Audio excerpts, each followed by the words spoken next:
Back. Now you'll notice traffic increases this morning. School's back. Festa, your kids are back. Hillsborough County. It's pretty much all the county. I don't think any schools were back last Thursday or Friday. Like, we came back. No. We didn't take extra days off. We were here on the Thursday after New Year's Day, which was last Wednesday. We did Thursday and Friday live, and, hey, we're back again. Yeah, we should have just taken this week off. No, I'm kidding. But kids are pretty much back today.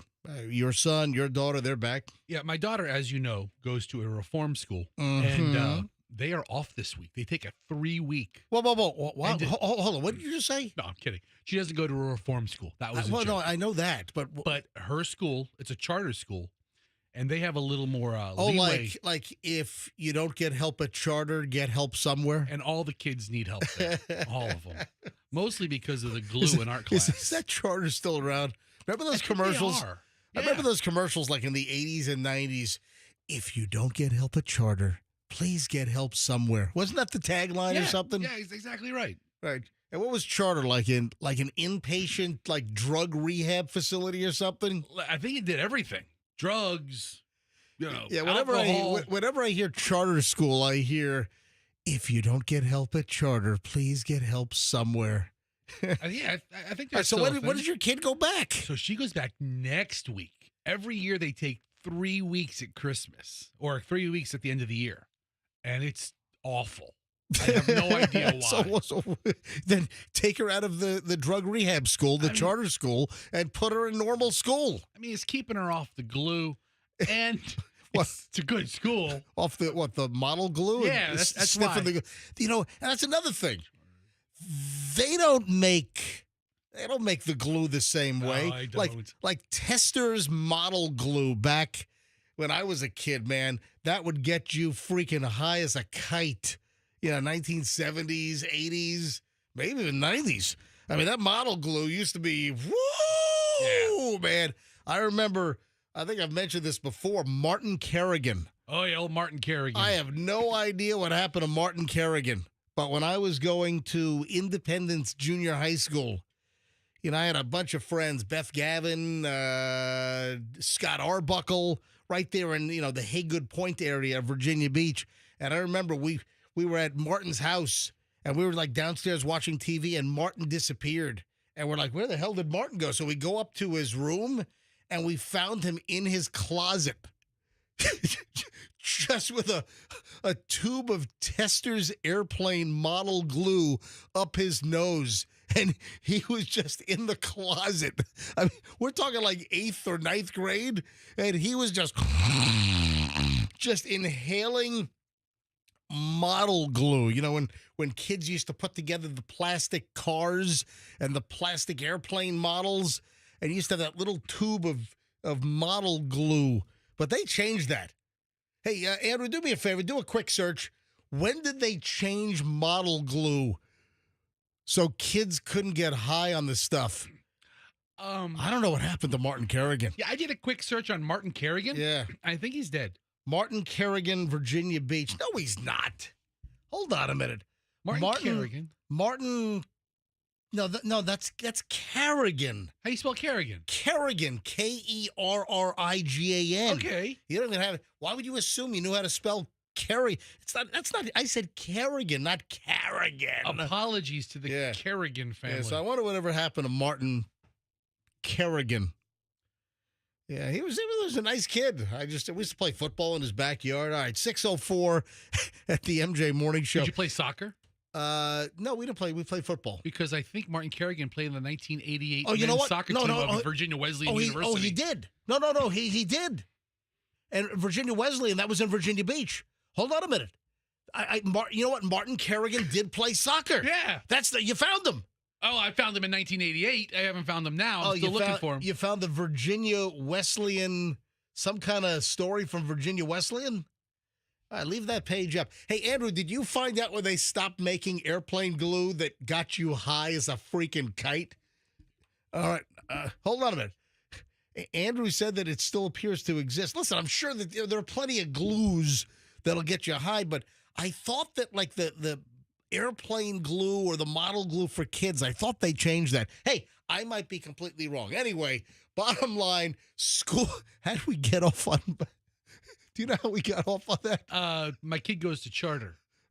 Oh, okay. And then that led to airplane glue, and that led to Martin Kerrigan. Okay. Whatever. Anyway, so drive carefully. Traffic is going to be increased today. Kids are back in school. You notice at the very opening of the show, before I hit the show opening, I ran this sound. Listen, if you're, a child of the 70s and 80s, you remember that noise. That was the CBS special music. And like when Charlie Brown's Christmas or the Great Pumpkin Charlie Brown came on or Frosty the Snowman, it seemed that CBS had a lot of those specials. Yeah. Or whenever CBS had some special presentation, they used to run this music. And then the word special, like in a trailing ghosting spin, the word special, like in a whole series of colors, used to rotate around the screen while... And by the way, that music was extracted and edited from a cut from the Hawaii Five-0 soundtrack, believe it or not. That's, wow. Yeah, it's a crazy story. So last night, we're watching football on CBS. And, I love that guy that goes, brought to you by Domino's. That voiceover guy that does all the sponsors on CBS. That guy. So we're watching football on CBS, and there was no 60 Minutes last night because they went right from football into the Golden Globes, which I got to be honest, I don't give a flying crap about the Golden Globes and what the Hollywood foreign press has to say and their silly votes. But what I did notice is that right after football, they went to the Golden Globes. Yeah. And they ran a version, like an updated version of the special. Oh, yeah? Like the special presentation that looks similar to but they didn't run the music. Come on. If you're going to run some kind of updated version of the word special, like when we were kids, why wouldn't you run the music? Come on. Anyway, Fester, thanks for the ride in this morning. I do appreciate it. You're welcome. Yeah, Michelle needs the SUV today because the dogs are getting their teeth cleaned. So our 2 Jack Russell Terriers, they're 6.5 years old. Teeth cleaning Monday at the vet, which you know what that's good for? How much is it? About a $16,000 bill. Yeah, I was about to say. Maybe not that much, but I think you can buy a really good used car for what it's going to cost to get my freaking dog's teeth cleaned today. I can look up on Facebook Marketplace what $1,600 gets you. Oh, man. I bet you there's a couple of semi-reliable ones. I said 16,000, but you know what? I think 1,600 is probably in line.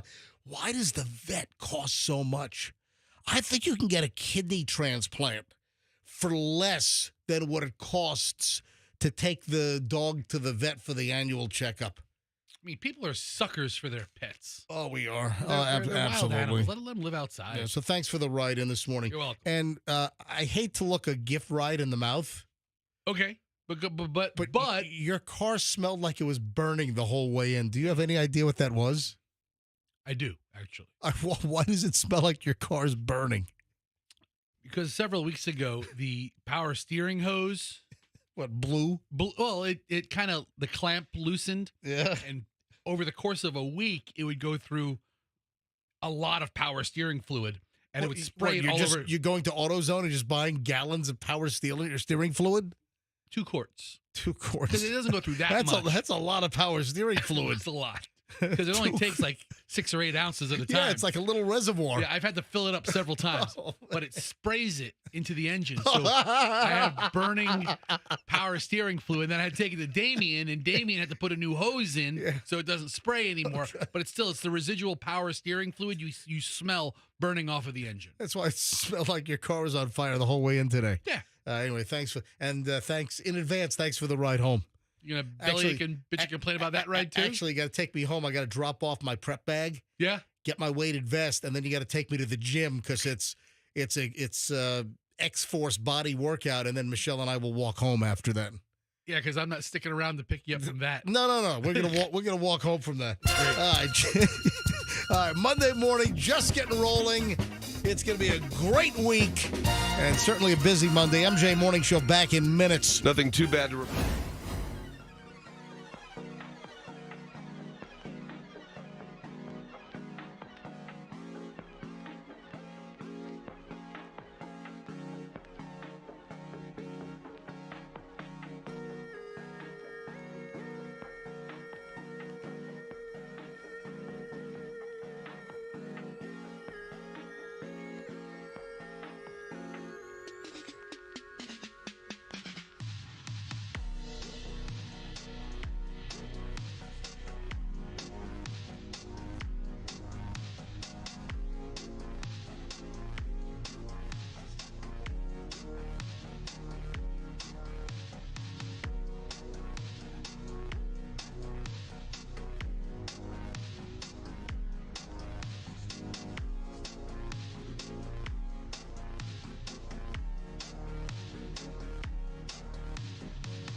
It is the MJ Morning Show that you are listening to, and I highly freaking appreciate it. It's 104.7 FM again, as usual. We highly appreciate it if you spread the word about this phenomenal free morning entertainment, MJ Morning Show on 104.7 FM, Q105. Always tell everyone that we're on 104.7 FM. Not just Q105, because 104.7 if it tells them exactly where to find us. Just get rolling here on a Monday. MJ and Fester, Roxanne. If you haven't heard the news, Roxanne left the show over Christmas time, and listen, I think it's great. She's going to spend time with her kids. I mean, a mother with a 5-year-old kid now and a 7-year-old or 8-year, and listen. Getting up at 4:45 in the morning and, has the ability to spend time with the kids now. So you wake up early and have to sit next to me. Ugh, that's no deal. We have a nationwide search that has begun. We will. Yes. Exciting times are ahead because we will be adding a brand new member to the MJ Morning Show. And the search has begun for a great female co-host that will keep myself and Fester in line. Good luck. So, the search, we really didn't do much over Christmas time. Obviously, there's, a lot of buzz after Roxanne's departure, a lot of buzz internally, and, we've spoken to people we know. But as far as the industry goes and getting the word out, just kind of like how schools opened up today, last week was kind of the industry was still kind of closed down a little bit. So in earnest, the search for a new MJ Morning Show member will begin today. We will leave no stone unturned. We will search locally. We will search across the state, across the country, across the planet. There's a chance we might be able to, find the perfect co-host in where? Myanmar. Possibly. Formerly Burma. Yes. I mean, that's certainly a possibility. It's a hot radio market.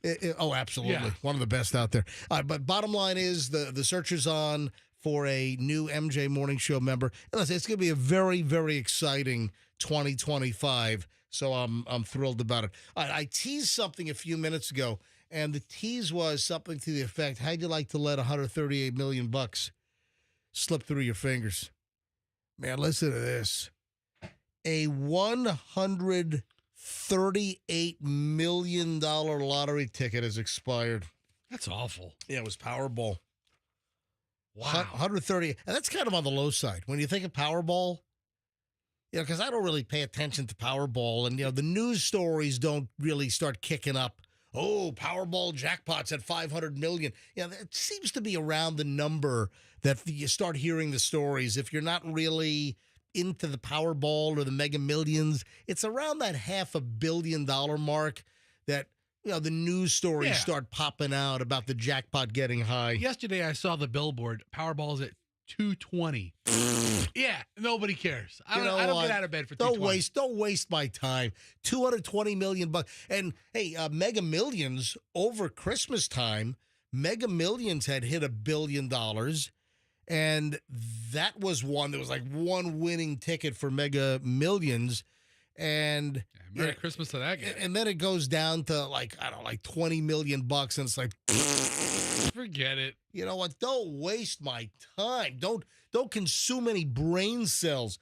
Anyway, $138 million when it comes to Powerball, that's a pretty low number. I wouldn't obviously turn down $138 million. Where was it sold?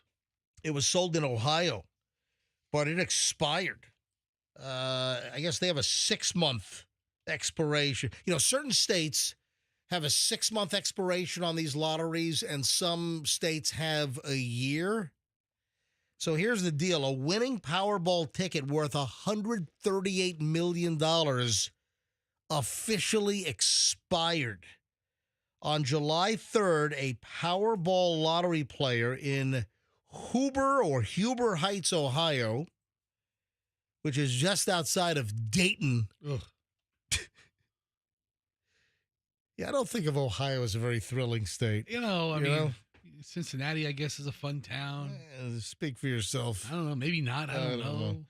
So, Huber Heights is just outside of Dayton, and somebody purchased a ticket at a Walmart supercenter. It was an auto pick, so it was a quick pick. Yeah, right? Let the machine do the work. Yeah, the machine picked the numbers, matched all 5 numbers and the Powerball, and a $138 million jackpot was won. This is last July. What happened to the person? Yeah. No one has come forward to claim the jackpot. So 6 months later, that must be the Ohio lottery law, 6 months later, the ticket expired. The cash option would have been $65.8 million if you took the cash and didn't wait for the annuitized payout over, 30 years or so. Oh, man. So, I mean, that's a game changer. It's a life changer.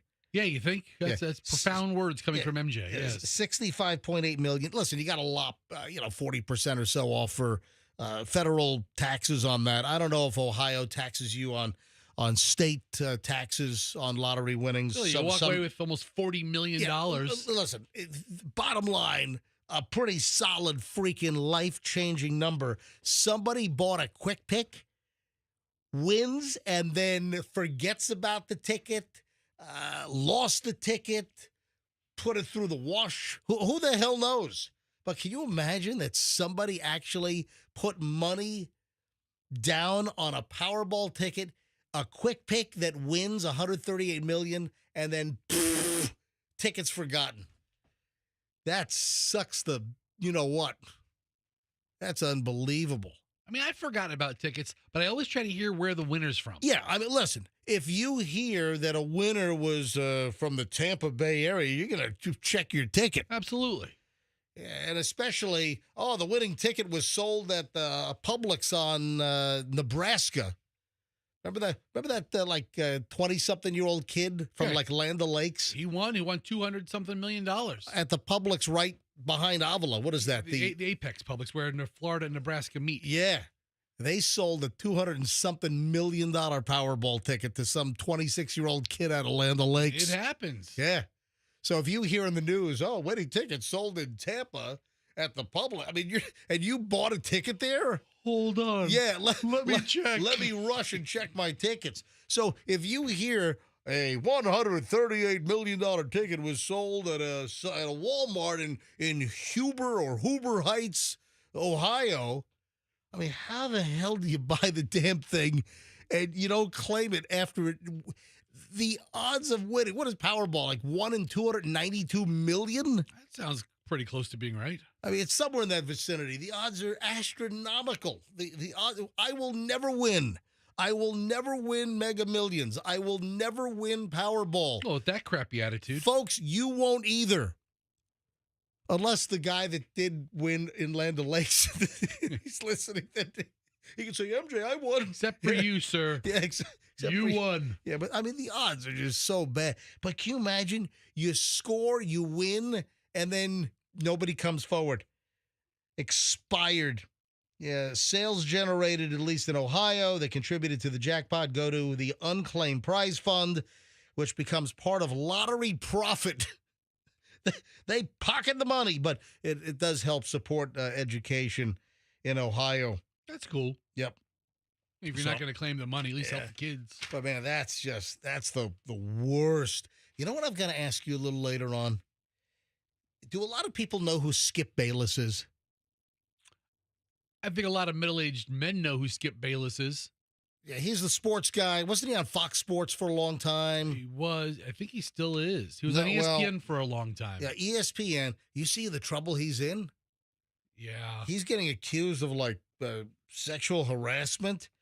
Yeah, Skip Bayless, this longtime sports commentator and former co-host of Fox Sports 1's Undisputed, has been sued by a former hairstylist. You know what? It's a lot of times it's the makeup artist and the hairstylist. Yeah. And this woman used to be a hairstylist with the network and is accused This Skip Bayless is accused of offering her $1.5 million for sex. Did that guy make that much money at Fox? I mean, he's that he can offer the former hairstylist 1.5. Well, I think she was not former at that point. Now she's former. I thought the 1.5 million was hush money. No.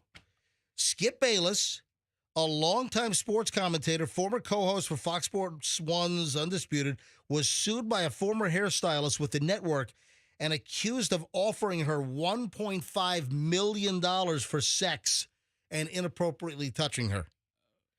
Nushin Faraji alleged that the 73-year-old Bayless, whose hair she cut after getting assigned to the Undisputed show, gave lingering hugs after each haircut, putting his body against hers, pressing against her breasts. That's what a hug is? He then began to kiss her on the cheeks. According to the lawsuit, Ms. Faraji was uncomfortable by the physical contact and would make excuses to leave right after the haircuts. Yeah, Faraji worked part-time for Fox Sports from 2012 to 2016 and then full-time from 2016 until this year, 2024. All right. Yeah, Bayless, the lawsuit alleged, also told Faraji that he changed her life if she agreed to have sex. She repeatedly denied his advances, according to the lawsuit. In 2021, Faraji, a single mother, allegedly informed Bayless about an issue she feared could be cancer after she developed issues with her left ovary and had a fourth biopsy, hoping Bayless would take pity on her and cease his advances. Why don't you just tell him, knock it off, or I'm going to management? Listen. Instead, Bayless told her that he wanted to be with her, according to the lawsuit. Miss Faraji panicked, began rambling that there were cameras everywhere, that she has a child, and that she does not want him. Mr. Bayless then grabbed her hands, began kissing them, and offered her $1.5 million to have sex. And you can get sex for a whole lot cheaper than $1.5 million out there. He's trying to help a potential cancer victim, you know. All right. Let's see how this plays out. It makes it easier, a lot of very obscure charges. Bayless was accused of making another advance towards Faraji a week later, which prompted her to respond, "Skip, stop, you have a wife." And then he allegedly said, "Aren't you Muslim? Doesn't your dad have 3 or 4 wives?" Bayless allegedly responded, according to the lawsuit.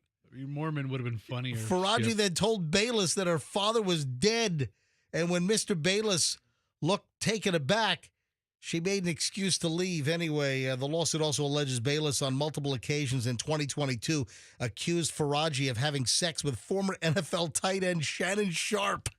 That's another name in sports commentary. He was also an Undisputed co-host. Unbelievable. 14-count, 42-page lawsuit filed in L.A. on Friday.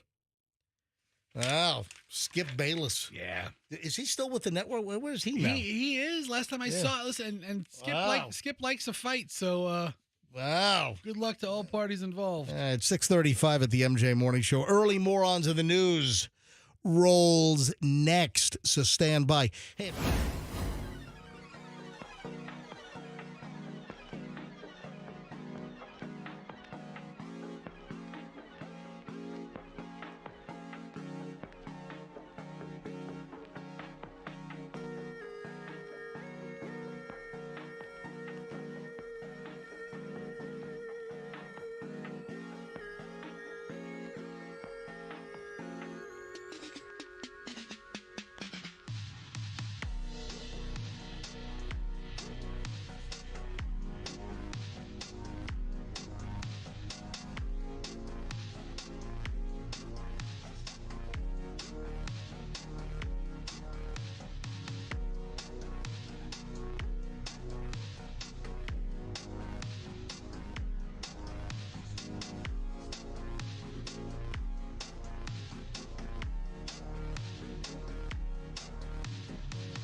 You want to talk about some morons in the news? How about a bunch of jackwagons going 140 miles an hour on I-75?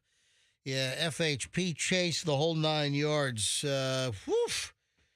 Had two morons, two imbeciles, total disregard for public safety, arrested early Sunday morning after leading the Florida Highway Patrol on a high-speed chase in a stolen vehicle, and they hit speeds of 140 miles per hour. Man, the footage is incredible. You see that? Yeah. Yeah, if you want to bring up some of the footage, we can play some of that. Holy crap. I tried to play it yesterday on some of the news sites, and I don't think there was audio. Sinuanta McCants. The name is Sinuanta McCants, and you have a problem with the McCants part? Would he make this up? Sinu. It's CINYUANTA and MCCANTS. Sinuanta McCants. And if you notice, my rejoin music was Sinuanta McCants marching. Get it? Yeah. Ants marching. Get it? All makes sense. Yeah, Sinuanta McAnts marching. Yeah, driving 140 on I-75. Wow. So two morons. This Sinuanta, he's 20 years old, and Jovan Williams, 19. Yeah, they were slapped with a bunch of charges. Grand theft, aggravated fleeing to elude. Yeah, the whole thing happened around 3:05 in the morning. This is early Sunday morning after a Florida Highway Patrol trooper. Well, how did you pronounce that first name? Sinuanta. I think it's Chianti. Well, I'm looking at the Channel 10's story, and they have CINYUANTA. Okay. Yeah, I'm looking at. You're looking at Channel 28. ABC 28. Yeah, they have a different pronunciation or different spelling. That looks like it's something different. They appear to have Chianti, which is a name I think I've heard of before, Mr. McCants. I've heard of some farva beans and a nice Chianti. Yeah, that's what I'm thinking. I'm thinking Chianti. I just know I didn't hear that Sacagawea sounding name that you said earlier. All right, so the chase began a little after 3 o'clock in the morning. Trooper noticed these guys in a dark-colored Acura SUV just blew by them at a high rate of speed. The trooper said he clocked the car doing 110 in a 70 at that point. Yeah, McCants was driving the car, had to swerve the car, I guess, to avoid other vehicles on the road, and then was also driving as if he might have been impaired, tried to get away from law enforcement. The arrest was finally made by the Florida Highway Patrol. Did you see the footage on this? Yeah, I did watch the footage over the weekend. So 140 miles an hour was the top speed as they were trying to get away. And, of course, dash cam video was released by the Florida Highway Patrol, and video shows the trooper kind of hitting the car. It was like a pit maneuver. Yeah. They did a pit maneuver as they were trying to drive away after they were exiting I-75 at Big Bend. So as they were exiting, and the car is just swerving and fishtailing all over the place, and then the trooper gets right to the rear left of the vehicle and then perfectly executes the pit maneuver and spins those little bastards out. I mean, you can see the troopers. Yeah. You can see him waiting for oncoming traffic in the other lane to pass because these cars are heading toward the trooper. He waits for them to pass because when he pitted the guy. Yeah, here, listen. There is a little bit of audio here. When he pits them, they go across the median into the next lane. Yeah, there was no skidding or no sirens. I want to hear the sirens and everything. Put your hands up! Yeah. Nothing like that. But then the officer pins them in nose to nose, and then these guys, hands up. Boop, there's the hands. Yeah, so they tried to drive away. They got pitted, and the two have been arrested, taken into custody. The vehicle, the Acura SUV, was that a sporty MDX? You know, the MDX is a good vehicle. I mean, so the vehicle was confirmed stolen out of Pinellas County, and they were arrested, and they were just taken right to the Hillsborough County Jail. So, and I think they've been released into the custody of Pinellas County. Could have been Acura ZDX also. I don't know. The MDX and the ZDX. I've never heard of the ZDX. Well, how much time do you spend on an Acura dealer lot? I guess not a whole lot. Not much. I guess I'm not an expert on the Acura product line. You know, let's just sit back and learn something about the Acuras. Is what I guess I'm trying to say. Hey, oh, man, this is another weird story. This dude was busted down in Collier County. Again, this is on I-75. You know, I-75 is like it's amazing. The amount of drugs that come down I-75. Because it goes from Miami. Oh, all the way up to Michigan. All the way up to Sault Ste. Marie up there in near Canada? Yeah. Over Mackinac Bridge. Yeah. Into that goes into Canada. Because it goes over the bridge into Windsor, Ontario, right? Into Canada. Windsor's but Detroit. It passes through the exit to Windsor. Oh, does it? Because 75 runs through Detroit too. Gotcha. All right, so we've got a Florida guy arrested for impersonating a CIA officer. Come on, man. This guy had all kinds of like lights on his vehicle, and they busted him. He had all kinds of federal badges, and I mean, this is a nutty story. So this guy here in Florida, accused of impersonating a CIA agent, was pulled over and busted on I-75 down in Collier County.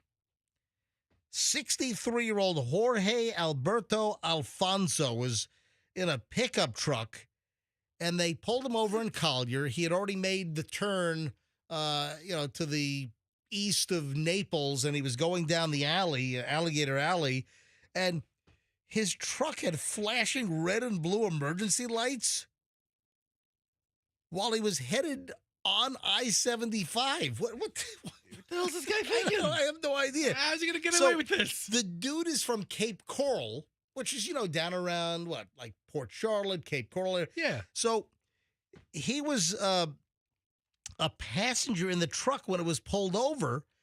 He told the troopers that he was CIA. Yeah, no, you're not.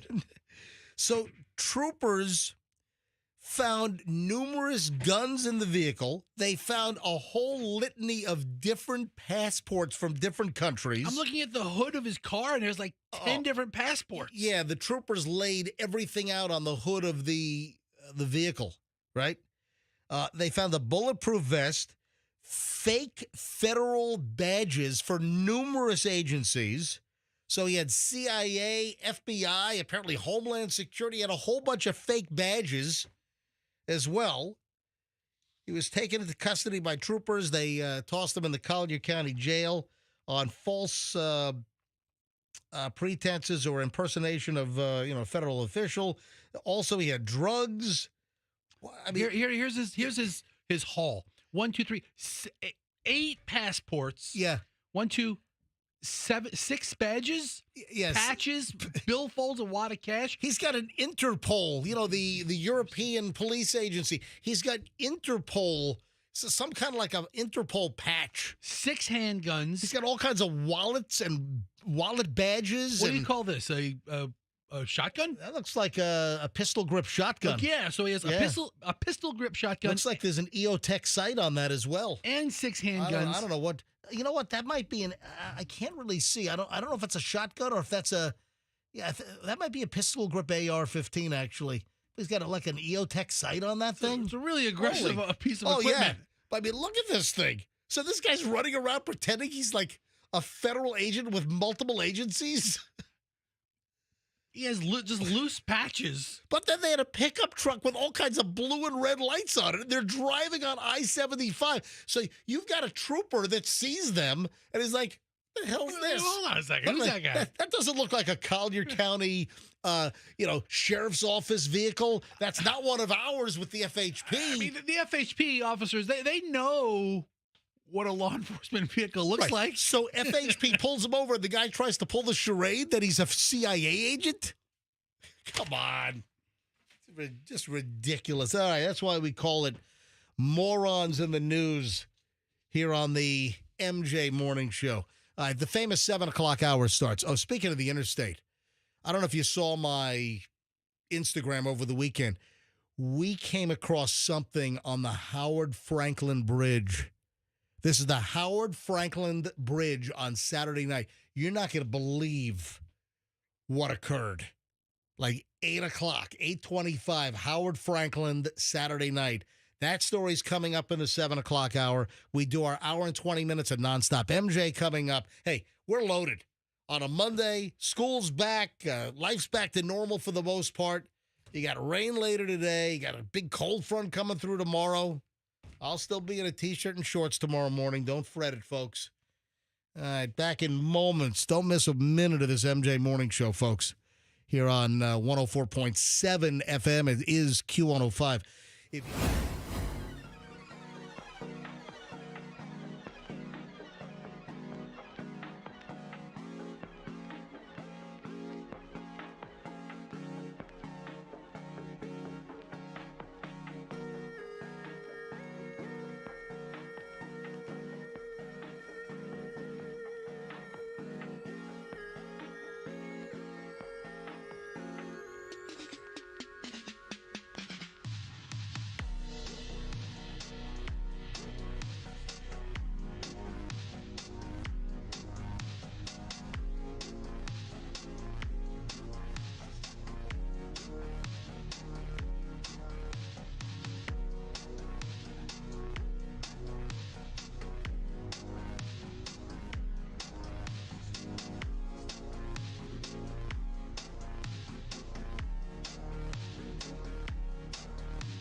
It is 7:02 at the MJ Morning Show. One of the items from last week, and we came back last Thursday, so we were back on January 2nd. We did live shows last Thursday and Friday, and one of the biggest items, Fester, see if you can guess what it is. Something we did last week, one of the biggest items that we did, at least got the most commentary. I got a ton of email. I had social media, I had DMs, but also people I ran into or friends talked about this one particular item. It was audio, so it was a situation. It involved audio.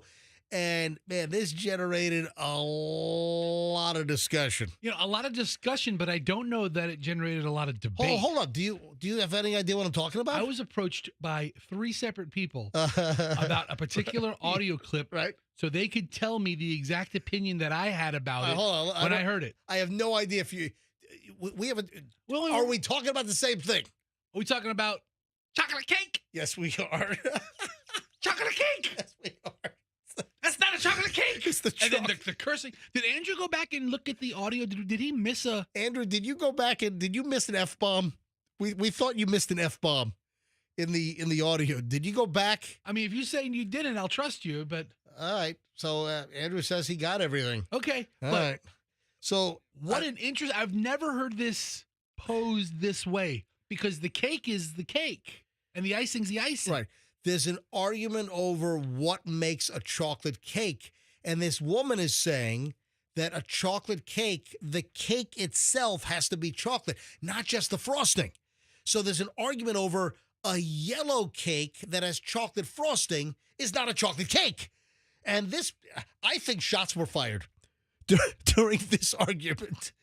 You got to hear this woman. Again, I had so many people comment on this. Listeners, friends, neighbors. I'm doing, my 5-mile walk on Saturday, and someone in the neighborhood recognized me. Yeah, chocolate cake's got to be chocolate. The cake's... Yeah. Listen to this. We're having a debate in my home. It's not a debate. It's a fucking debate. It's a debate. It's a debate about chocolate cake, about yellow cake. Chocolate on it or chocolate? It's the yellow cake. It's a yellow cake. It's a yellow cake. It's a Bro, chocolate okay. cake. So we're having a debate in our home about yellow cake and chocolate icing. Everybody is saying that it's chocolate cake instead of your yellow cake with chocolate icing. It is not a chocolate cake. If I bring to a party a yellow cake and a chocolate icing, y'all gonna expect a chocolate cake. It's chocolate cake. It's not a chocolate cake. It's a yellow cake with chocolate icing. That's a chocolate cake. That is not a chocolate cake. A chocolate cake, it consists of cocoa. It consists of cocoa. That is a chocolate cake. That is yellow cake with chocolate icing. There is no. Chocolate cake. Just like somebody says, oh, I want a fudge cake. If there's fudge, Then that's a fudge. That's fudge cake. Then that's fudge. Then that's fudge. There's no yellow cake. That's not a yellow cake cake. what the fuck is wrong with you? Anybody somebody says, oh, I would love a strawberry cake. It's just strawberry icing. That's not true because maybe I want vanilla icing. Maybe I want vanilla icing. So then I'll say I want a strawberry cake with vanilla icing. I want strawberry cake with lemon icing. We have had strawberry cake with lemon icing. No, it is not.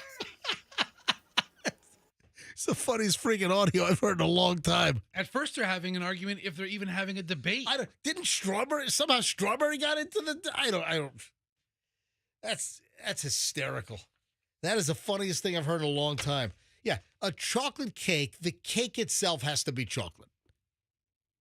All right, but what about a yellow cake with strawberry icing and sliced strawberries on it? Is that not a strawberry cake? What about a chocolate cake with white icing? That's the point. But it's still a chocolate. The It's chocolate cake is cake. it's a chocolate cake. Yes. Chocolate cake. The cake makes the cake. The icing can be anything. Man. Hey, I want to run something by you. I want to run. Well, you're not really technically adept, Are you kidding me? but more toward the listeners. I'd love to know what was going on here. So this happened while we were on Christmas break. What happened? We're out in Colorado. We're out in Vail. You know, our typical Christmas time trip. We've been doing it, since even before the kids were born. So, over 25 years. So we're out in Vail, and we have a certain area that we like in Vail, and we rent a condo. We rent a condo for a couple of weeks. Do our Christmas time out there. So we rent a condo in. This is the first time we rented this particular unit. But it's in a complex that we like because you're just a 2-second walk right to the lift over on the Golden Peak side at Vail. So really, really like it. So we rent this new unit, and this is like day 2 of our stay in this unit. And they got all kinds of technological stuff. I don't know what's going on. They have all this Nest stuff and Google this and all over the place. And there was some kind of a smoke detector, which I think was like a Google or Nest smoke detector. All the devices talk to each other. It's a smart home. But it was in our bedroom, and the thing kept like lighting up like white and blue, and like a ring was flashing in the middle of the night. So we had to end up covering up the smoke detector. That's not a safe. Well, but there were other smoke detectors in the unit. I wasn't worried about it. So this is what happened. It's like 3 o'clock in the morning, and all of a sudden, rap music starts blaring. And I'm like, what the? Where's this? And it's like, F this, F that. I mean, the N-word is the N-word is blaring left and right. I got curses. I got N-word. Was this the first night? Listen, I just said it. I said it was like second or third night. Okay. All right. And this speaker starts blaring just this foul rap music. I didn't recognize the song except it was F this, F that. And it's 3 o'clock in the morning. I get out of the bedroom and I go into the living room, and on a bookshelf, they had some kind of a Bose smart speaker. And this thing just starts blaring this rap. 3 o'clock in the morning. What the hell was this? Okay. I mean, somebody had to do that, right? Yes. Did somebody connect nearby? No. Hey, let's pull off a great prank. What? No, here's what happened. Suddenly you're Mr. Well- what? You're Mr. Wizard over here? You're Mr. Tech Wizard? Okay, well, seeing as how you're Mr. What do Tech you Wizard, What do you work for, CNET? I do have the Amazon devices at home, Right, which you yeah. don't have. All right. You don't understand how those work. or Yeah, you I don't want any smart speakers in my house listening. suddenly- Our phones are listening to us enough. The technical idiot in the room, me, in this case, becomes the savant. However, listen, Okay, savant. So what happened? Yeah, idiot. Idiot savant. Idiot savant. I like the idiot part best. So, MG, Yeah. on these Alexa devices or Nest devices, Yeah. you can set an alarm. So let's say you got there. Did you get there Friday night? We got there Friday. Well, we stayed in a hotel room for a couple of nights until the condo was ready. Okay. So Yeah. let's say this was like Monday morning. This was like Monday or Tuesday. Okay. Yeah. So you tell your device, Right. like we have Alexa, right? Alexa, set an alarm for every weekday at 4:30 in the morning. And it does. And my alarm plays Q105. So when I wake up, my first alarm goes off at 4:30 every morning. And it's Q105. And it's Q105. And then I say, Alexa, off. And then I have another alarm at 4:45. What song was playing this morning? Walking on sunshine. Whoa, I'm walking on sunshine. It's amazing. Yeah. The variety of songs that play at Yeah. 4:30. Every day it's something different. But you can set music to play as your alarm. Well, you think the previous guest said, hey, let's prank the next people that are renting this condo and set the unit to wake them up at 3 o'clock in the morning with Rap music? some filthy rap music? It's a pretty funny joke. I mean, if you're staying in a place, you can, who checks the alarm on the Nest device? Does anybody concur? Let's go to phones on this, just out of curiosity. This was a Bose smart speaker You can talk to it, that right? started, I don't know. I ripped the damn thing out of the wall. If you say hey, Bo, like I said, I have Alexa devices. I unplugged the thing and I never plugged it back in. I just unplugged the freaking thing. Yeah. If you don't need it, you don't need it. Yeah, I just unplugged it and I cut the power and it shut the thing off. So you're saying that if I would have just muted it or stopped it, that you think it would have gone off the next morning? If it's a smart device, I mean, it depends. You can set alarm for every Monday. You All can, right, does anyone agree with what Fester's analysis? I thought someone was screwing with us, or somebody within Bluetooth or Wi-Fi range had tapped in and just told the speaker to play stuff, or. I have a device in the office, right? Let me go to phones on this. All right. I've just told the story. It was a Bose. It was like this white plastic Bose smart speaker that starts blaring rap at 3 o'clock in the morning while we were on vacation in the rental condo. Do you agree with what Fester is saying? Yes or no? 800-990-1047. 800-990-1047. Or do you have a different explanation that you would like to offer up? 800-990-1047. Anybody have something similar happen? Has anyone ever hacked into or tapped into your smart device? I mean, you hear about creepos and weirdos tapping into baby monitors and stuff. Your voice is coming through or Yeah. something. Yeah. All right. If anyone has any thoughts on this, do you agree with what Fester's saying, that somebody set an alarm? But then how do you tell? So you tell I didn't even know that Bose. When I think of smart speakers, I think of the Google smart speaker, the Google Home, Yeah. and I think of Alexa. So a lot of brands make Alexa compatible devices. Okay. There's cars now that All are right. Alexa compatible. All right, so Bose makes. I would you imagine, think? yeah, I would think so. I bought my stuff straight from Amazon, but yeah, I would think that's the case. Somebody set an alarm, hey Alexa, set an alarm every Monday and play rap music every Monday at 3 a.m. Has anyone ever had this happen to them? You ever have a smart speaker just go off on its own? You didn't instruct it, you didn't tell it to do something, and it just does it. And, Michelle and I were rocked out of bed, and then we're listening to the lyrics. What is that?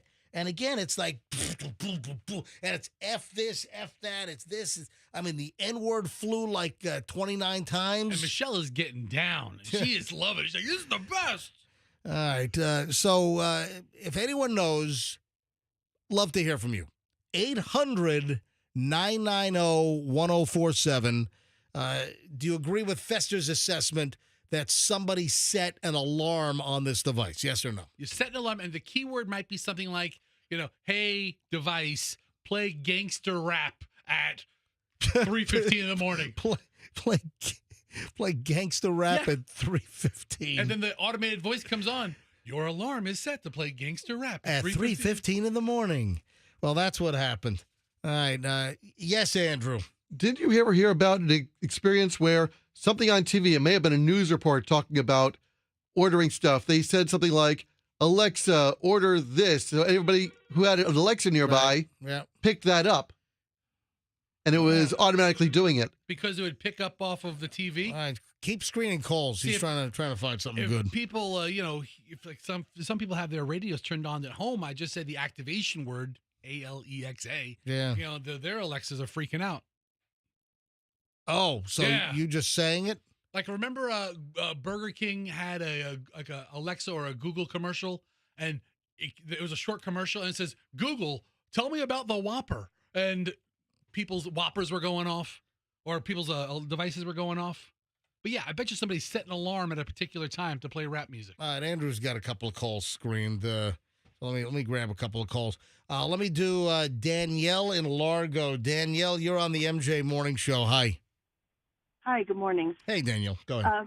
My family and I went for my daughter's wedding in Georgia, and we started off at one Airbnb, and it was a total disaster. It was nothing like it was supposed to be. Yeah. So we switched right away to a new one. Yeah. And 2 mornings in a row at like 3 o'clock in the morning, all the speakers would go off with music. And my 16-year-old son, when we got up, I thought he was messing with it. Right. And he said, no, Mom, watch. Alexa, turn off all alarms. And it shut down like 3 or 4 different alarms that were set for every day. So there were alarms that were going off when we were out of the house, but somebody who stayed there before us had just programmed a bunch of alarms in. That's what you could do with these smart devices. Yeah, but who the hell would need to get up? Maybe they had to get to the Denver airport from Vail, and they had to get up at 3 o'clock in the morning for a 7:30 flight. Maybe that's why. Or maybe they're just pranking the next schmucks that are going to be here. Hey, Danielle, thanks for the call. Ours was definitely a prank. Gotcha. Thank you, Danielle. Let me grab a couple because Andrew's got a bunch of calls on hold. Dave is in Largo. Dave, you're on the MJ Morning Show. Hi, Dave. Hey, it's Crazy Dave here. Hey, Crazy Dave! Love this Woohoo! Yes. Crazy Dave. First Crazy Dave call of 2025. Yes, it is. Talking about your kind of like smartphone pranks, this is pretty related. When you're at a stoplight, you can go into Spotify and see if your Bluetooth can connect to a neighboring vehicle. Ooh. And then you play your music in their car? My wife has a newer, it's a 2021 Volkswagen Jetta. Right. And my smartphone will connect to it because it has the car audio system has a recognizable audio system. So it pops up on my phone. Okay. Yeah, and what you can do is that when you're at a stoplight, go into your Bluetooth settings on your phone and see if you recognize a car audio system that isn't yours. And then you just go from your Spotify and, play like AC/DC, Back in Black, whatever. Whatever you want. Gotcha. Yeah. All right, Dave. Thanks for the call, man. Great to hear from you in 2025. Have a good one. Stella! Hello, Stella. Stella! I've never heard that before. Yeah, you never heard that, have you, Not Stella? once. Never, ever. No. Thanks, Stanley. Yeah, Stella in Tampa, go. So a couple of different situations happened. We went to Canada for Christmas. We flew into Buffalo, rented a car. I have not opened Pandora on my phone in probably 6 months. Yep. I connected it to the car, and boom, Pandora opened up, started playing my playlist. I didn't ask for that. I didn't open that up. And then last night, I put my earbuds in, and I'm listening to some stuff before going to sleep. My husband's, yelling at me. I'm like, what? He's like, are you ordering something? I'm like, what are you talking about? Alexa was asking, would you like us to put this on the payment card that you have on file? I have no idea what's been ordered. Yeah. No one's in that room. So I have to check Amazon when I get to work today because who knows? These smart devices, MJ, like when you link to your car, Stella, a lot of times it's pre-programmed to play Pandora first because you're playing music. You're not listening to the radio. That was a rental car. Right, I get it. I understand. But, a lot of times with rental cars, you can see other people who've had the car, their phone list. Yeah, I see Dave's iPhone. Yeah.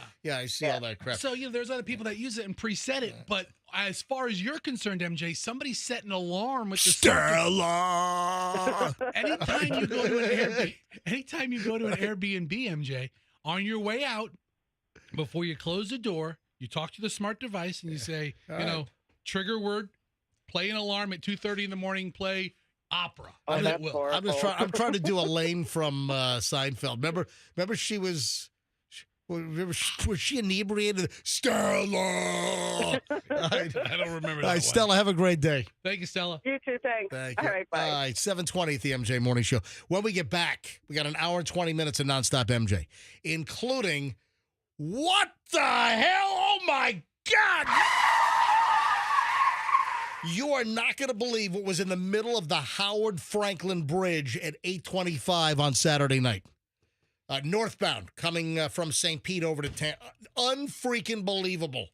That and a whole lot more is on the way here on the MJ. Well, obviously, we're doing an hour and 20 minutes of nonstop MJ. We got to deal with the Bucks. Oh, how about Mike Evans? $3 million bonus? What a day for him. Oh, my. Couple of yards, $3 million. Talk about a freaking haul. We've got a lot. That doesn't even scratch the surface on what's coming up next. So don't move. MJ Morning Show here on Q105. Hour 20 minutes nonstop MJ is next.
It is 7:28 at the MJ Morning Show. Let's do it. Starting 1 hour and 20 minutes of nonstop MJ right now.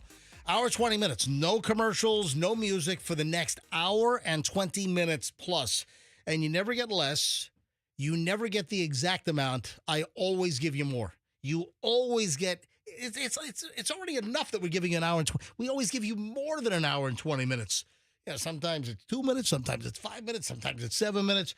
Anyway, welcome, ladies and gentlemen, to the MJ Morning Show. Hey, Fessa, bring up my Instagram because during this segment, I want to go over a whole bunch of videos that I shot and put on Instagram, including the famous bolognese recipe, which that's a Christmas tradition, the Christmas bolognese. Oh. Yep. Okay. Oh, you say that with such enthusiasm. No, that's not the video I want to look at again. What's the video you want to look at again? Your wife licking popcorn. Oh, did he? That was. I watched it too many times. That was Friday night. I watched it too many times. I'll tell you right now. Is that why there's like 12,000 views? I'm probably 1,500 of them. I'll tell you right now. I don't know if does it count if you watch it over. I don't know if it keeps racking up. Yeah, hang on. Let me see. I don't need you getting an alert that Fester Q105 watched this video 1,000 times. Yeah, Michelle with her little lizard tongue going. Okay, it's more than the tongue. Forget the tongue. Yeah. It's the eyes. It's the tongue and the eyes. It's sexy popcorn eyes and tongue maneuver. I mean, you cut over to this creepy looking Julian kid, and then you cut back to Michelle, and there's the tongue. Anyway, I'll go over some Instagram videos, and Fester apparently is riveted by Michelle's popcorn tongue at the movies on Friday night. We went to see an old movie, which I mentioned this on Friday's show. You did, yeah. The movie Seven. Yeah, they had Seven back in theaters in the IMAX at the Veterans 24. It was 7 at 7, so it was the movie Seven at 7 o'clock. Well, after the preview, it was more like 7:22. But this was on on Friday night, and Michelle, I'm watching her. I'm like, what are you doing? No hands needed. Yeah. All right, I'll explain.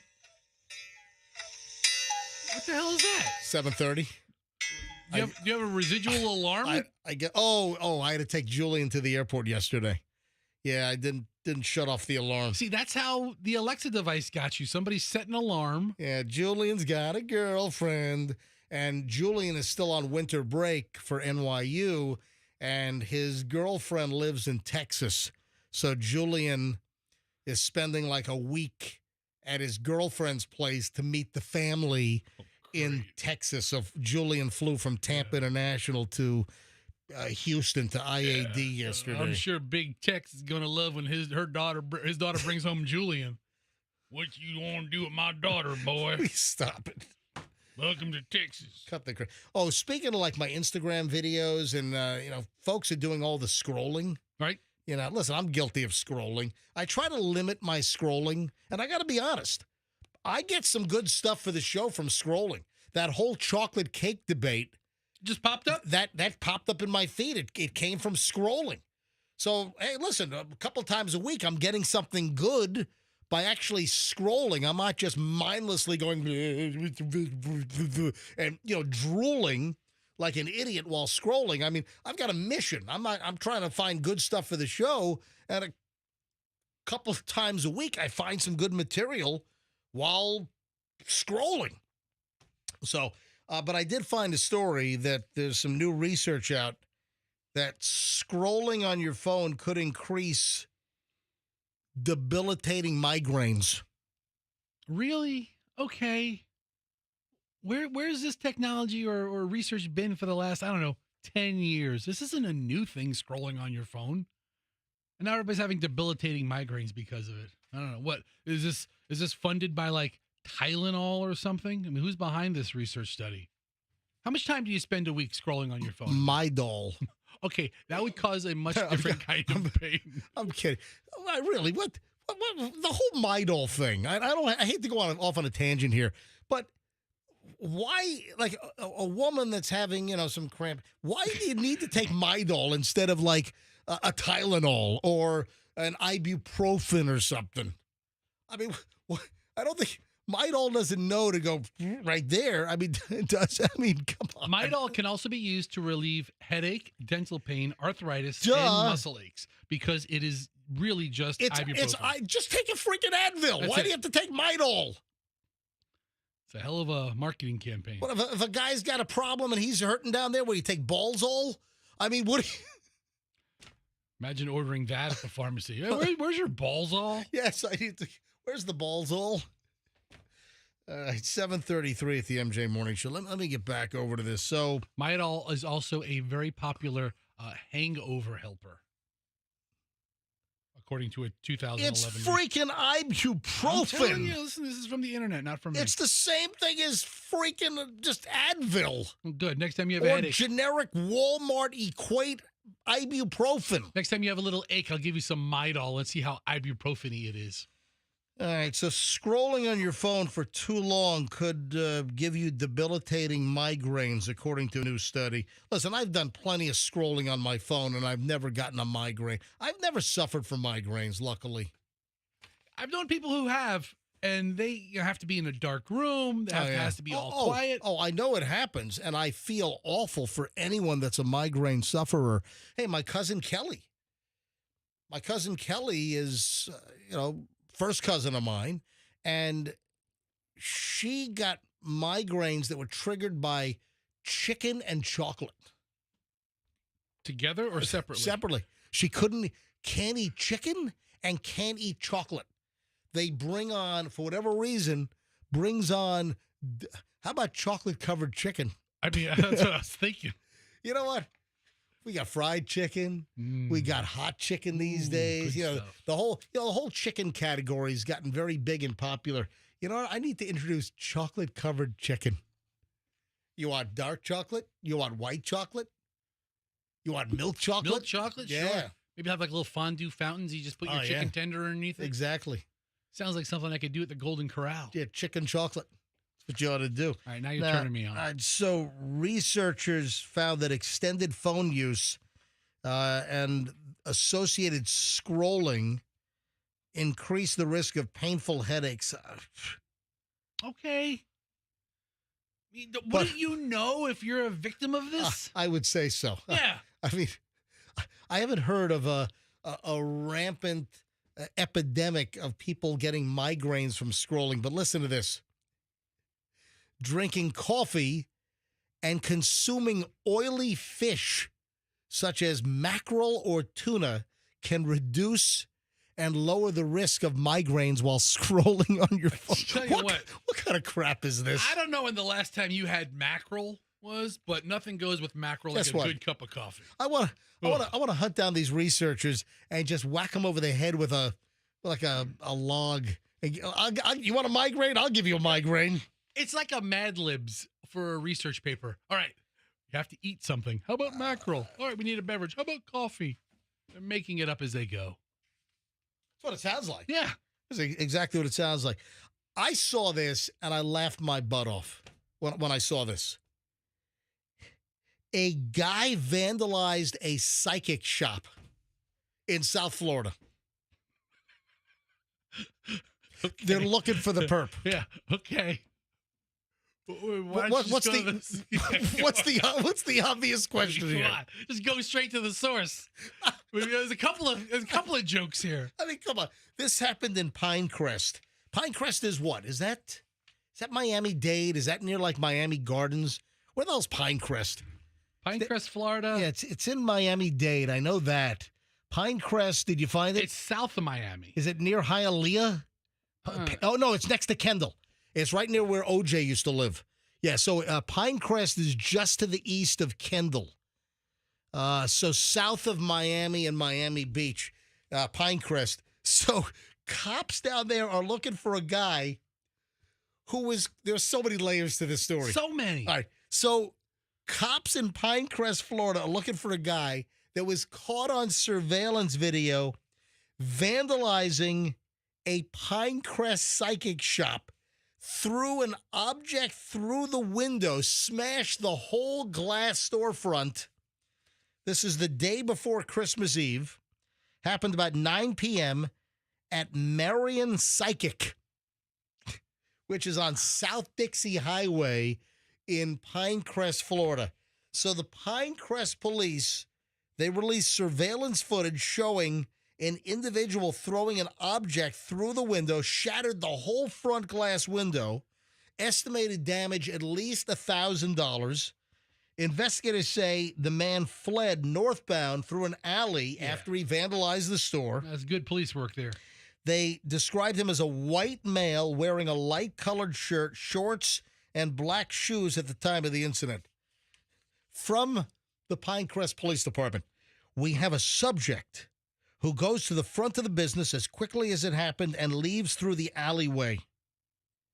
According to the Pinecrest Police Chief, Jason Cohen, we want to be able to find this guy and hold him responsible. They don't know who it is, so they're releasing the video. So again, it's a psychic shop. Come on! It's the Marion Psychic Shop. Marion, help the cops out! All right, so if you were thinking about going to the Marion Psychic Shop, and she can't even use her psychic abilities to help the cops find whoever threw a freaking rock or a brick through her front window, why would you go to this psychic if the psychic can't even help the cops find the person that vandalized the store? Why wouldn't Marion have known this is coming in the first place? Exactly. She should have saw it coming. Before you shut down. She could have hired like Whackin' Hut security to stand out there to prevent the guy from throwing the rock or whatever through the window. Before I close the shop for Christmas, let me look into my crystal ball and just make sure the outside of the store will be fine. Oh, wait, what's this? It's a white guy with a rock. Oh, no, I'd better alert authorities. They could have been there. They could have caught the guy in the act. But no, Marion. But no. Thanks for nothing. And then after the fact, okay, fine, Marion, you didn't look into your crystal ball. You didn't know it was happening. Right. After the fact, you can't just say, oh, I know who that is. That's Jim Smith. Yeah. If you're a psychic worth your weight in anything, you should be able to tell the cops exactly where to go find the perp. But then this brings up another question. Did the psychic really screw up a reading? Did the psychic do this guy dirty? Did the psychic do something wrong? Did the psychic not see something? It sounds like this guy's got a vendetta against the psychic. It does seem like a business that you'd have some personal issue with. Yeah. And you'd want to get revenge. And you smash the whole plate glass window of Marion Psychic? It's a very specific business. At 8921 South Dixie Highway in Pinecrest, Florida? Home of the worst psychic in South Florida. I had no idea. Color me shocked. Hello, telepsychic. I just saw this story. I'm like, oh, this is the funniest damn thing. Come on. Are the cops saying? I mean, it's got to be a joke inside the Pinecrest Police Department, right? I mean, come on, the detectives and cops, even the chief, what's his name, Jason Cohen? Yeah, old Chief Cohen over there. He's like, lady. Chief Jason Cohen. They got to be laughing about this. Well, what hot tips do you have for us? Yeah, why can't the psychic tell us who to go arrest? You know? Doesn't Marion know other local psychics that she could consult for information on this crime? What a mess. Hey, Andrew, remind me what my tease was, would you please, for 7:45? Oh, that's right. Yeah, I do have that circled. All right, so, yeah. What was it? Oh, I couldn't hear it. Crazy. It's a crazy thing that I saw on a receipt. And this was actually part of my Instagram as well while we were on vacation. So we'll get to that here in just a couple of moments. Oh, guess who's up for parole? Okay, so it was the Menendez brothers. Yeah, I'm glad you brought that because I wrote a whole list. Yeah, Susan Smith. She was the South Carolina evil woman. She was the South Carolina sicko that had her kid strapped into the backseat of the car and rolled him down a boat ramp. Who thought that if she got out, she would be on Dancing with the Stars? Oh, that's right. She wanted to be on Dancing with the Stars. So, Dancing with the Child Killers. She should never get out of prison. That's a new hit show on ABC. Menendez brothers, we already said. OJ's dead. What is the guy? What's the guy? The California guy with the cult and the Manson. He's dead. Is he? Okay, I don't know. Dude, he died a while ago. I don't know. I don't keep up on these serial killers. Or get ready. Dancing with the Child Killers tonight. This is ABC. Yeah, right after The Love Boat. If they were in shackles, I might watch it. All right. So Menendez brothers, Susan Smith. So guess who's up for parole? Well, somebody who's obviously served like 30 years in prison, right? Because that's think of somebody who murdered a music celebrity, a certain genre. Somebody that and this was a huge story, and most of our listeners are going to know about the story. So a certain musical genre. It is ethnic. The star was murdered. Okay. Come on. What ethnicity? Selena. Oh, yeah. Okay. So she was a huge star. Huge Latino community. And in Latin America, she was like the biggest. Yep, absolutely. And I think she was like just about getting mainstream attention in the United States. And it wasn't like the president of her fan club. It was like somebody who was a huge fan. Yeah. It was Yolanda Saldivar who murdered Selena. And she has begun the parole process. And listen, I'm not going to dwell on this, but I wanted to bring it up because I remember there's a whole movie about that. This was a huge story when this occurred. And this was, Saldivar was sentenced to life in prison, the possibility of parole after 30 years. And guess what? 30 years is going to be March 30th coming up in a couple of months. Yeah, she murdered Tejano singer Selena in 1995. That's what I was about to say, Tejano. Yeah. That's right. But I'm on Yolanda Saldivar's Wikipedia. Let me tell you right now that Yolanda Saldivar, who murdered Selena, should never get out of prison. Just like the Menendez brothers, who shotgunned their parents' faces off, should never get out of prison. Some people should never get out of prison. Selena's murderer should not get out of prison. No, never. Yeah, she was like the fan club what? That's the worst fan club president ever. You murder the person who you're the president of their fan club? After seeing a concert, she repeatedly called Selena's father about starting a fan club in San Antonio. The hell? They eventually gave in and she started, and she immediately became the club's president and then later became Selena's murderer. She was sentenced to life in prison, possibly parole after 30 years. And again, March 30th is going to mark the 30 years. The review process will begin. However, it does begin prior to the actual parole. Online records from the Texas Department of Criminal Justice state that Saldivar is currently in the parole review process. So it's already begun. Okay. But there could be a decision around March 30th. Do not let her out of prison. I am mildly bilingual, MJ, so I would like to tell the parole board what to do in English. Yeah, go ahead. And Espanol. And Espanol. Go ahead. No. Ladies and gentlemen. In English, español. Yeah. My answer? ¿Cómo se dice no en español? I'm glad you asked. It's no. There you go. So I know we have a large bilingual audience. Thank you for listening. And I'm glad that I can help speak your native tongue. Let me get Alec Baldwin's wife on the phone. See. Yeah. How do you say no in English? Yes. ¿Cómo se dice no? All right. 7. Hey, I got a cough here. Hold on. Okay, cough. Go ahead. Get your. Oh my God! What was that? You shut your mic up. Was that a scream cough? Yeah, it was a Wilhelm scream cough. All right, so 7:46 of the MJ Morning Show. I want to bring up something we saw over vacation, and I did put this on my Instagram. And man, this thing attracted. Go to my Instagram, so I guess I can go to my own Instagram on my phone. I mean, it's only your favorite site. Well, listen, it's a companion to the show. So if you scroll down, it's 1, 2, 3. It's the 5th row in the middle. 2, 3, 4, 5 in the middle. The receipt? Yeah, bring this thing up and play the audio. So refresh.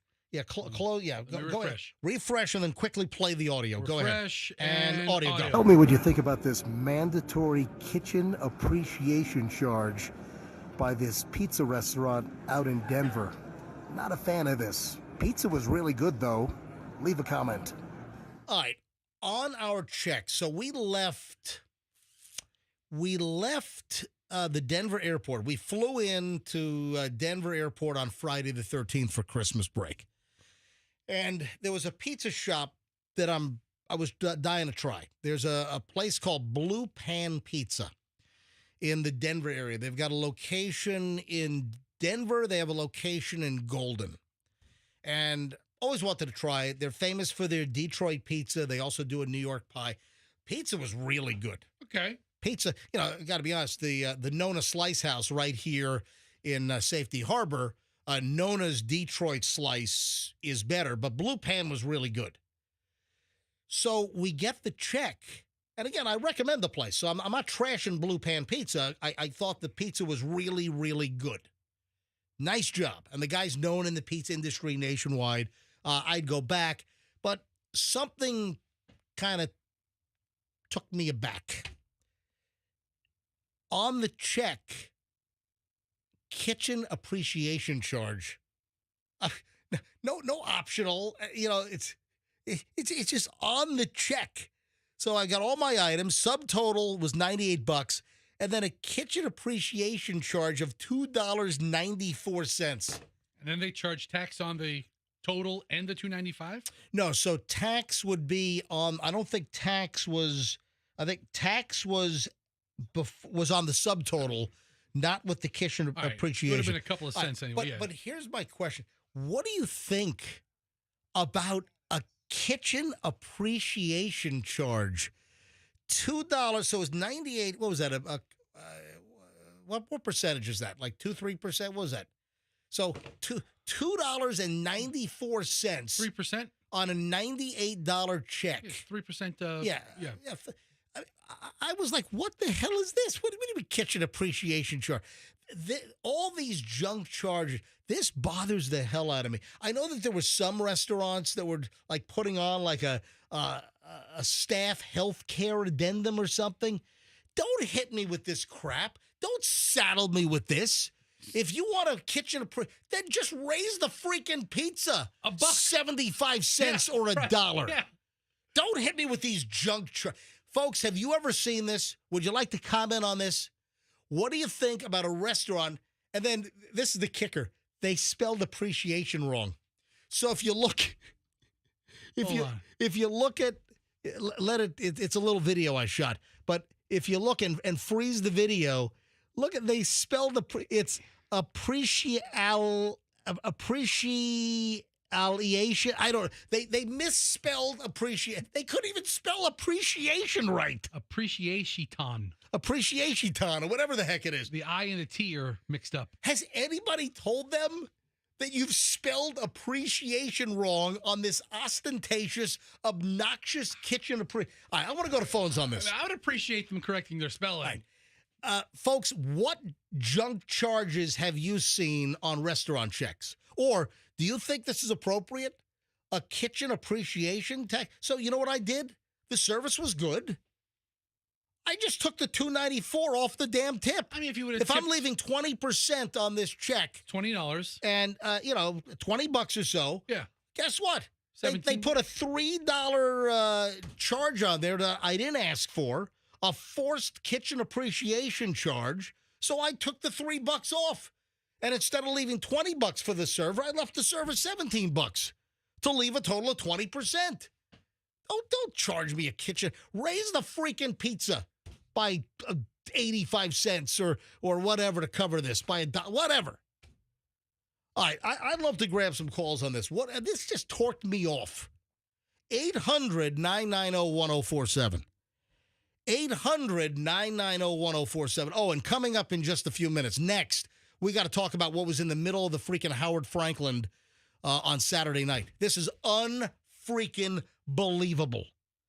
All right, Howard Franklin Bridge Saturday night. You're not going to believe what Michelle and I and Julian saw. Holy crap. All right, let's go to phones. 800-990-1047. 800-990-1047. What are your thoughts on a kitchen appreciation charge that's listed on your check? Would you pay it? Would you do what I did and just deduct that from the tip for the server? How is the glass of Ocnotic Cabernet Sauvignon? Sauvignon. Why don't you ask Michelle? I don't know. I was driving. I wasn't drinking. I was driving up mountain. Because right after that, we were driving to Vail on I-70. All these little charges, if you don't look at your receipt, you let them go. I mean, and at the end of the day, okay, it's $3 that much. No, it's not. But how about the people don't even look at this? Right. So then they leave, 23%, 25%. So if you want to comment on the kitchen appreciation charge, hit the phones right now. If you have noticed other junk charges that you'd like to talk about, either restaurants or wherever, call us up. Would love to grab some calls right now. 800-990-1047 gets you in. 800-990-1047. We'll start with Katie in Waimama. Katie, you're on the MJ Morning Show. Welcome. Hi, MJ. Hey, Katie. Yeah, I think that's crap because it's just sort of hiding the charges that the restaurant should be paying their staff, and it's meant to make them look better than they are. But the only unfortunate thing is that the waitress takes the hit, you know? And listen, I even mentioned it to the waitress. I'm like, what is this? Oh, yeah, they put it on there. I said, I didn't say, well, I'm deducting it I just did it. you know I'm going to be hosing you over now for $3. You didn't say that to her? Listen, I can't believe I'm the only one. Don't piss me off and annoy me with just junk charges and, a kitchen appreciation fee. What if I don't appreciate just the pay kitchen? Your staff better, you know, charge more for the pizza and pay your staff better. Exactly. So the pizza's, let's say, $16. Make the pizza $17 or $16.75, and you raise everything 20, 40, 50, 80 cents, and that gets you to 3%. Instead of, I just think it's obnoxious to have that. Anyway, Katie, thanks for the call. I appreciate it. Thanks, MJ. All right, Bubba in St. Pete. Let me grab line. Can you put Andrew put Bubba on line one on hold, please? Let me grab us, and then you got every other line is ringing in this place. Don, you're next after Bubs. Hey, you're on the MJ Morning Show. Welcome. Good morning. How are you? Hey, what's up? Hey, I went to a chop house on 4th Street North in St. Pete just like last week, and having a nice dinner. Expected it to be kind of expensive, but we ordered a martini, and I asked for the upgrade for the Grey Goose, and then I asked for blue cheese stuffed olives. When I got the bill, they charged me $2 for the martini, $15.99 for the upcharge for the Grey Goose, and $7 for martinis. Or $7 for the olives. I'm sorry. What? $7 for olives? Yes. Hold on. What? Hold on. What was the $2 charge you said? That's what I couldn't figure out. It said $2 for the martini. Yeah, there's no martini that costs $2. So, I mean, if you had no olive and no top shelf, it would have been $2. All right, so hold on a minute. So sometimes if you go with a top shelf liquor, there's an upcharge. That makes sense. sense. You order an old fashioned instead of the well or whatever they're using. If you want a more expensive rye or bourbon in your old fashioned, there's good. So what was the total cost of the drink? Total cost? Well, $14.99 plus 2 is $16.99 plus 7, so $23.99. Yeah, that's $4 way expensive. A martini should be $15-$16 tops. Right. Yeah, that's too. So $7 for olives? Was it correct? Bubba, was it shaken, not stirred? That makes a difference. There was, if it's shaken, that's a $3 upcharge. Oh, sorry, sir, Yeah. we can't shake it. Yeah. The stirring's included. Shaken. Are you prepared to pay $30 for this if I shake it, sir? James Bond's getting hit with a $3 upcharge. All right, thank you, Bubba. Tristan in Tampa. Tristan, you're on the MJ Morning Show. Hello. Hey, what's up, NJ? Hey. I totally agree with you. Take it out the tip. We get upcharged everywhere that we go, from airline tickets to hotels. It's like, when is the madness going to stop? We have to have some type of control. You know, there's some federal legislation that goes into effect regarding junk fees, and I think I've got the story in my pile. Wasn't that like just airline junk fees, or was that across the board? I think it's like hotel. There's a whole bunch of junk fees that are getting regulated now. And the junk fees are out of control. One of the things that drives me nuts is at hotels, the resort charge. And then, remember, did I tell the story before we went on vacation that there was somebody that told me that a hotel tried to hit him with an early checkout charge? And I'm not talking about leaving a day or two early. I'm talking about somebody trying to check out at 6 a.m. to go catch a flight, and the hotel tried to charge them an early checkout fee because they didn't check out at like 10 or 11. They checked out at 6 a.m. And they said, "They pound freaking sand." All right, Tristan, thanks for the call. Mary Ellen in Plant City, you're on the MJ Morning Show on Q105. Hi. How you doing? Yes, sir. Ma'am, go ahead.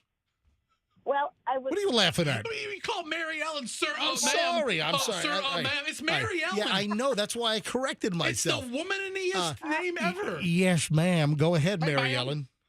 Well, you mentioned just change the price of the pizza, but that would mean redoing the menu. So that's an additional cost they don't want to incur. Oh, so you think that instead of redoing the menu, they just they add it to the POS, the system. They put the stupid little fees in there, yeah. All right, so Mary Ellen, from a base level, do you agree with a kitchen appreciation charge? Well, they have to call it something, and maybe that's why they want to raise the prices to, compensate the kitchen help for making a good pizza. But that's the cost of doing business. That should be built into the cost of the pizza. Okay, MJ, but think of this. The kitchen staff. And who knows if they're even seeing it? They just have to call it something. So. Yeah, or maybe the owner is just pocketing the money, not even giving it to the kitchen. He can't call it my Lamborghini fund. You know, he can't do that. But Mary Ellen, the kitchen staff never gets a tip. Yeah, we knew somebody that owned a car dealership. Right. And, something that's crept into car dealerships over the years, the dealer fee. Right. Which is really just kind of a junk fee. And the dealer fee has crept into, and some dealers charge a dealer fee, some don't. Some have, a middle of the line dealer fee. Some have, $1,200 dealer fees, which are, just high, and that's ridiculous. So we had a friend that owned a car dealership, and they've since sold the dealership. But the dealer fee of like $595 at the time, they called that his retirement fund. Yeah. Well, you helped the owner with a $3, $294 to his retirement fund. Mary Ellen, thanks for the call. I love you guys. Thank you. I love you too. Thank you, sir. I mean, ma'am, I'm sorry. I'm joking, Fester. It's all right. All right. Rick is in Tampa. Rick, you're on the MJ Morning Show. Hi, Rick. Hey, how you doing? Yeah, I was in Brandon, Valrico, went to Zachaby's, and we've got three large. Hold on. Wait, I think you might have combined Zaxby's and Applebee's. Yeah, would you go to Zaxby's or Applebee's? Zaxby's. I'm sorry. No. You went to Zaxby's. Okay, gotcha. Not right, the chicken place. And ordered 3 large teas, and I said, "Well, can I have 2 small waters for my grandkids?" when I got the bill, it was like 15 something. And I'm like, 15 something? I can understand like $3 or something for the teas. They charged me $2.40 something a piece for water. No, they didn't. Yes, they did. Hold on. You're saying that Zaxby's charged you for water? For water. Did they ring it up like as a small Coke or something? You know, maybe it was a clerical mistake. No, small drink, but it says under water right on the receipt. And I'm like, what? I didn't question it. I just went ahead and paid it. I figured I said they need it more than I do, I guess. Hold on. Did you call them out on it and tell them take this water charge off my? No, I didn't. I don't want to argue. I just drove off. I might call later. Dude, if someone kicks you in the nuts, are you just going to take it? Yeah. No. Yeah. Thank you, sir. Can I have another? Yeah, you needed to kick me in the nuts. It's okay. I'm Rick from Tampa. Yeah, no problem. I like Applebee's. I like Zaxby's. I eat at them both. All right, Rick, thanks for the call. Sure, no problem. That's insane. You know what? I almost want to go to Zaxby's in Brandon. Let's see if they do that. Let's see if they. Yeah. I'll have a platter and a water. Yeah. See if they charge. How do they charge you $2.49 for water? Sorry, Rick. All right, Don is in St. Pete. Don, you're on the MJ Morning Show. Hey, what up, Cup? What up, Don? Remember? Oh, did he say what up? Did you say what up, Cup? What up, cut up? Yeah, what up, Cut up? Oh, what up, Cut up? I love it. I love it. Hey, all right, Don, go ahead. I told you guys last year about the Steak and Shake turning into a vending machine when you go in. Now they have, when you go in, you ring up your own food. They have a charge on there that you want to tip the kitchen staff, and it says not for the management, for the kitchen staff. So you go to Steak and Shake, and listen, I like Steak and Shake. So you go to Steak and Shake, and they have. I haven't been there in a while. Yeah, I was about to say you like it, but when was the last time you went? Yeah, you know what? I need to go to Steak and Shake. I need to support a little Steak and Shake. So it's automated. So you order, and they want you to tip so you order at a kiosk, and they want you to tip even though you're getting no service, and it's really. But yeah, and it says not for the management, for the kitchen staff. It's letting you know for the serving staff. Well, listen, like Steak and Shake, if you go to the drive-through, I'm not tipping at a drive-through. That's number one. If you sit down at Steak and Shake, so they have you ordering at a kiosk, but do people still bring your stuff to the table, or you have to go? No servers. You go get your own stuff. They call your name. You go up to the counter, pick up your food. Then you don't tip. tip. You sit down and eat. You don't tip then. Nope. But they're kind of asking you. But they're asking you, Don, for like a kitchen appreciation. That's essentially what it is. You know, and but they're giving the disclaimer: this does not end up in the owner's Lamborghini account. This actually goes to the guy frying your burger. Yeah, that's what the hourly wage is for. Yeah. Hello, exactly. That's what you pay your staff for that. Thank you, Don. I Have a love good day, it. guys. What up, cut up? I love it. Thank you, Don. Have a great one. David in Tampa. David, you're on the MJ Morning Show. Hi. Hey, how you doing, MJ? Yes, sir. Go ahead. So, craziest thing ever seen was a bar in Myrtle Beach, South Carolina. They would charge you 50 cents for ice if you ordered a drink, and if you got a highball glass, they'd charge you an additional $1 if you wanted ice in it. Like regular ice machine ice? Yep, regular ice machine ice. Like if I ordered a Jack and Coke and I saw a 50-cent charge, and it was like an itemized separate charge, and I'm like, what is this? Bartender goes, oh, yeah, that's because you requested ice in the drink. Oh, my I'm God. like, really? I know that some bars try to upcharge you. If you order, let's say, an old-fashioned, or you order a drink in a tumbler or whatever, you know the high-end drinks, like a good old-fashioned, it ought to have the big, large, single clear cube. I know there are some bars that try to upcharge you for the nice ice cube, which I think is also kind of bogus. Yeah, that's ridiculous. Thank you, David. Have a great day. I'll grab Robin, Melissa, and Mike, and then I got to move on to the Howard Franklin Bridge near catastrophe. You're not going to believe what happened on the Howard Franklin Bridge, what we saw on Saturday night. And I'd love to know if anyone else listening saw what we saw. Do you see what I see? We'll get to that in a second. Robin in Palm Harbor. Man, I hope it's Robin Zander from Cheap Trick calling from Palm Harbor. Hello, Robin. Hi, Robin. Not the awesome Cheap Trick Xander, though. Yeah, no, Trick guy lives in safety. Yeah, it's not Robin Zander. It's a female Robin. Go ahead. My apologies. I agree with you that the fees are out of control, but I don't think taking it from the waiter is the right move. The only reason I say that is because I work in industry in hospitality. Uh-huh. And my back of house staff makes salary, quite good salary, starting over at $22 an hour. The waiters still make their similar hourly rate, under minimum wage. Yep. So taking a tip from the waiter is actually hurting the waiter more. That money isn't going to the back of house. I guarantee you. It's not a kitchen appreciation whatsoever. This is to offset food costs that have risen for restaurants and fees from credit card companies. So you're saying the pizza shop in Boulder lying to me about a kitchen appreciation? Hell yes, every day and twice on Sunday. 'Cause I guarantee Every day and twice on Oh, my Sunday. goodness. We're getting all I kinds of stuff. guarantee What up, cut up, every day and twice on Sunday? All right, go ahead. But that's just my take on it, because most kitchen staff are paid hourly rates. They're not paid on a sliding scale like waiters are. And they're just trying to offset that by making it a kitchen appreciation fee and passing it off to the customer. So that's just my take on it. I would say don't penalize waiters. Waiters work their ass off. They really do. Robin, hey, Pardon, Robin. I shouldn't have said the bud. Robin, has Robin Zander from Cheap Trick, who lives in the Palm Harbor area, he ever come into your place? I haven't seen him, but I do know of him, yes. Gotcha. All right, thanks, Robin. Have a good day. Yeah, whenever I see like a Robin calling from Palm Harbor, I I wonder thought if it's, Robin Zander lives in Safety Harbor. Palm Harbor, I believe. Oh. One of the Oh, harbors. hold on, mate. You know what? You got your harbors mixed up? And maybe I got my harbors mixed up. Maybe it's he lives in David Harbor. You know, the guy from Stranger Things. Andrew, hold on. Andrew, our producer, wants to chime in. Yes, Andrew? I'm pretty sure he lives in Safety Harbor. You think it's Safety Harbor? Or he just moved to Harbor Island. Or I don't know. There we go. All right, let me grab two more. Melissa, then Mike, and then I got to move on to the Howard Franklin story. Folks, wait till you hear this. This is crazy. Melissa in Parrish. Melissa, you're on the MJ Morning Show. Hi. Good morning. Morning, Melissa. Go ahead.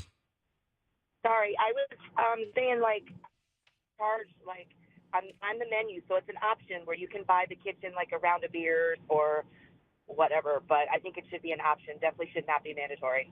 Hold on. You've been to a restaurant where there's an option to buy the kitchen a round of beers? Correct. It was So wait a minute. What is the kitchen staff just falling off their ass drunk by the end of the night? I know.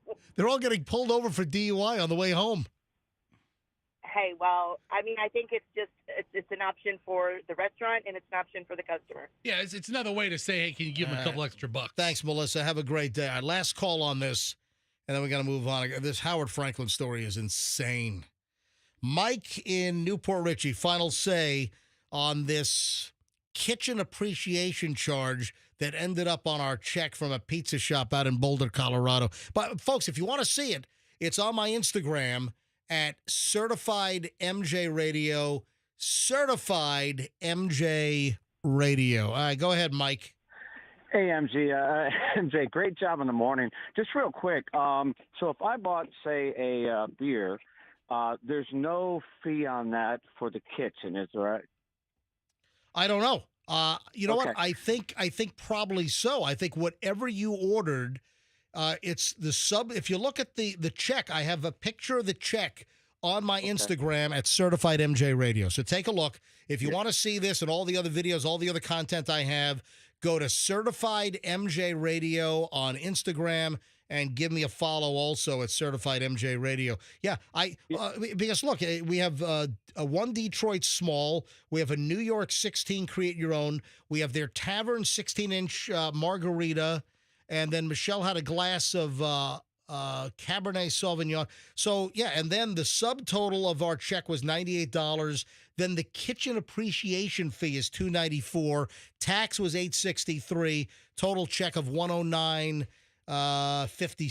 So, yeah, if you ordered beer, there would have been a kitchen appreciation, a percentage, 3% of the beer if you only ordered a beer.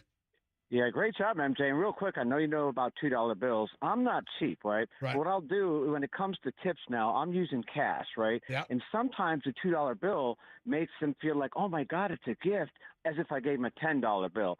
So it's just really neat, little things like that. If you go to the bank, get some twos, they can really help when it comes to tipping. It's only a $2 bill, but it makes some people All right. feel like, oh Mike, my God, I've never seen it before. That's the worst advice I've ever given. Well, hold on a minute. You know, Julian loves $2 bills. Sure. Yeah, I so- like $2 bills as well. Yeah, so Mike, my son Julian, whenever he goes to the bank, with Michelle or me, he'll try to get a couple of $2 bills or get, $20 and $2. So Julian, my son, loves $2 bills as well, and he generally has a few in his wallet.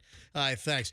All right, so I got to get to the Howard Franklin thing in just a second. But while we're talking about the Instagram, go back to my IG, and I don't want to get too far away from, vacation and some of the things. I just want to bring up some of the items on my Instagram that you might have missed that I think are pretty freaking funny. A ton of views. Let's go over a couple of things here quickly. So while we were out on vacation, there's a pretty funny video that's got like 20,000 views already. Michelle, we took United Airlines out. So we flew United from Tampa to Denver. And United's in-flight entertainment, we got the video screen in the seat back in front of us.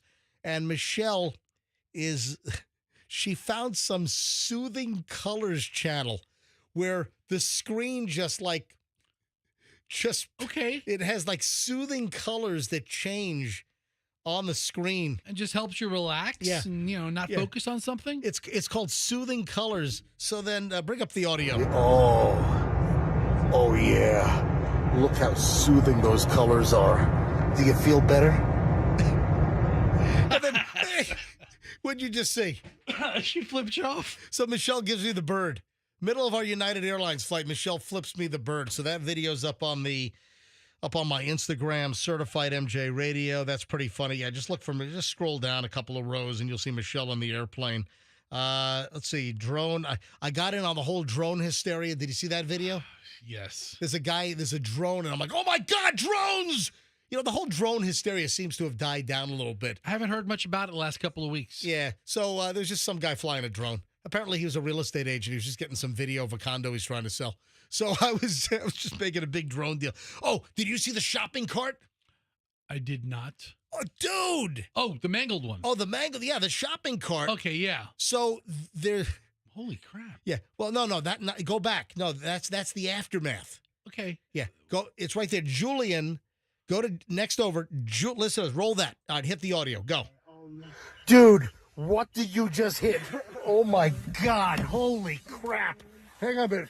We're at Safeway out here in Colorado. Oh, Julian. Holy crap, Julian. Dude.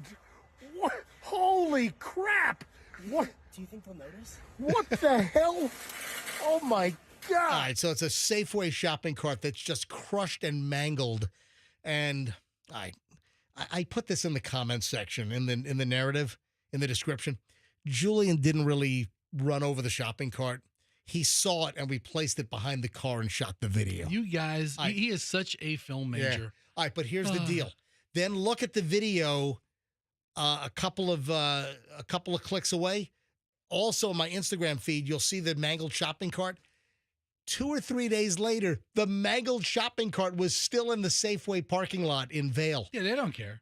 And I wheeled it in, and I started shopping through the store with this completely mangled shopping cart. Yeah, it's still pretty functional. I mean, you have a gallon of water. I see. Is that Breyer's ice cream? No, it's ice cream? No, it's Tillamook. Tillamook. Got some Tillamook. Oh, you have 2 of them. Yeah, I got a couple of Tillamooks. I got some. I was already buying the ingredients for the bolognese. Oh, and then hey, and this is huge. This is absolutely huge. Go back. Okay. And again, there's a bunch of videos that you can check out. Scroll up, keep going right there. Me and the apron. Oh, All right, you and the apron. Go ahead and hit this and hit play. And Hi, it's MJ from the MJ Morning Show on Q105, 104.7 FM Tampa Bay. You've heard me talk about Massimo's famous bolognese. Here's how we make it. We'll make a sauce and a base. Chop onions, carrots, celery, and puree. Oh, all right, no. All right, it's bolognese in 60 seconds. Are you making 60-second cooking videos now? Well, I did one because people are always asking for this famous bolognese or bolognese. Oh, no. So Julian shot the video and put it together, and it's a great 60-second video. Oh, we're real riveting. Man, it was phenomenal. Oh, yeah. It is so freaking good. And I actually brought pasta with me. I made it totally authentic with a real bronze die cut. You brought pasta with you. I brought tagliatelle. Your carry-on bag is going through TSA, and there's bags of pasta. Exactly. So Americans say tagliatelle, but it's tagliatelle, and that's the proper noodle to use for bolognese. So the video's on my Instagram. If you want to see how to make in 60 seconds, and it's the most unbelievable bolognese you've ever had. All right, so it's on my Instagram, Certified MJ Radio. Certified MJ Radio. Did Julian pick the mildly racist Italian music in the background? There's nothing racist about it. Mildly, it's a little And then Italian punny. and then another video. Why don't you describe Michelle in the movie theater on Friday night? I tell you what gets you, MJ. Yeah. It's the still image. The still image on your IG thumbnail screen. Yeah. That's hot, man. Because it is full extension Michelle tongue, and she's looking dead into the camera. And she's licking up like a sexy lizard, just licking up that popcorn. So, roll the video. Go ahead and click it. You guys ready? Oh, yeah. You ready? Ready for 7 at 7. You guys ready? What are you doing? like a lizard. All right. What are you doing moving the camera so much? Keep it on her licking the popcorn. We're sitting in the movie theater, and they're running just like the commercials. There's an M&M's commercial on the screen at the AMC Veterans 24, and we went to see the movie 7 with Brad Pitt. And Morgan Freeman from 1995. Yeah, the mid-90s. Like almost a 30-year-old movie, and they ran it in the IMAX. It was the movie 7 at 7 o'clock last Friday night at AMC Veterans in the IMAX theater. And I'm shooting a little video, while the commercials are running, and this is even before they dim the lights. And I pan over to see Julian and Michelle, and Michelle is just holding her giant bucket of popcorn, and she's like darting her tongue out like a lizard and grabbing a piece of popcorn with her tongue and bringing it in like a lizard grabbing a bug. That's a good look for her. People seem to love this video. So you want to see Michelle's lizard tongue as she tongues popcorn? Like she's grabbing a fly out of the air? It's on my Instagram, Certified MJ Radio. That's Certified MJ Radio. All right, now on to the Howard Franklin Bridge. This is unbelievable. Saturday night. All right. Julian loves a carbonara, a spaghetti carbonara. Okay. And Luigi out at Villa Galace, out at Indian Rocks, makes a really nice carbonara. So you guys went out for Italian food. So we went to see Luigi Villa Galace out at Indian Rocks. This is on Saturday night. Good. So we went early. We had a 6 o'clock reservation. Dinner was great. We're heading back. We're on the Howard Franklin Bridge. This is 8:25 on Saturday night. About a mile from the St. Pete side, so heading over the bridge, about a mile in toward Tampa. This is I-275 northbound Howard Franklin. I start seeing brake lights and people swerving ahead of me. I'm like, what the hell? What are they trying to miss? So I hit the brakes, and then I have to quickly move. I'm in the number 3 lane. I'm in the lane that has the problem. There's a freaking refrigerator in the number 3 lane. Dude, it fell off the back of a truck. It wasn't a full size, like a regular kitchen, like something you'd see in a home. Yeah, it was, and it was not like a mini fridge like you'd see in a college dorm. What the hell was it? Or in somebody. It was sort of in the middle, like a garage fridge. It was like twice. It was like a large mini fridge, like what a fat kid in college would have. like what you had in college. I can't have that. I went to junior college, but get me a bucket. I need a big old fridge, Dad. All right, middle of the Howard Franklin Bridge, 8:25, Saturday night. And it's like, what the hell? It must have fallen off a truck. What happened to what ultimately happened to it? Did you call 911? Because you have to, they have to come out and pick that up, or did somebody smash it to smithereens? Are there refrigerator parts on 275 right now? Oh, what?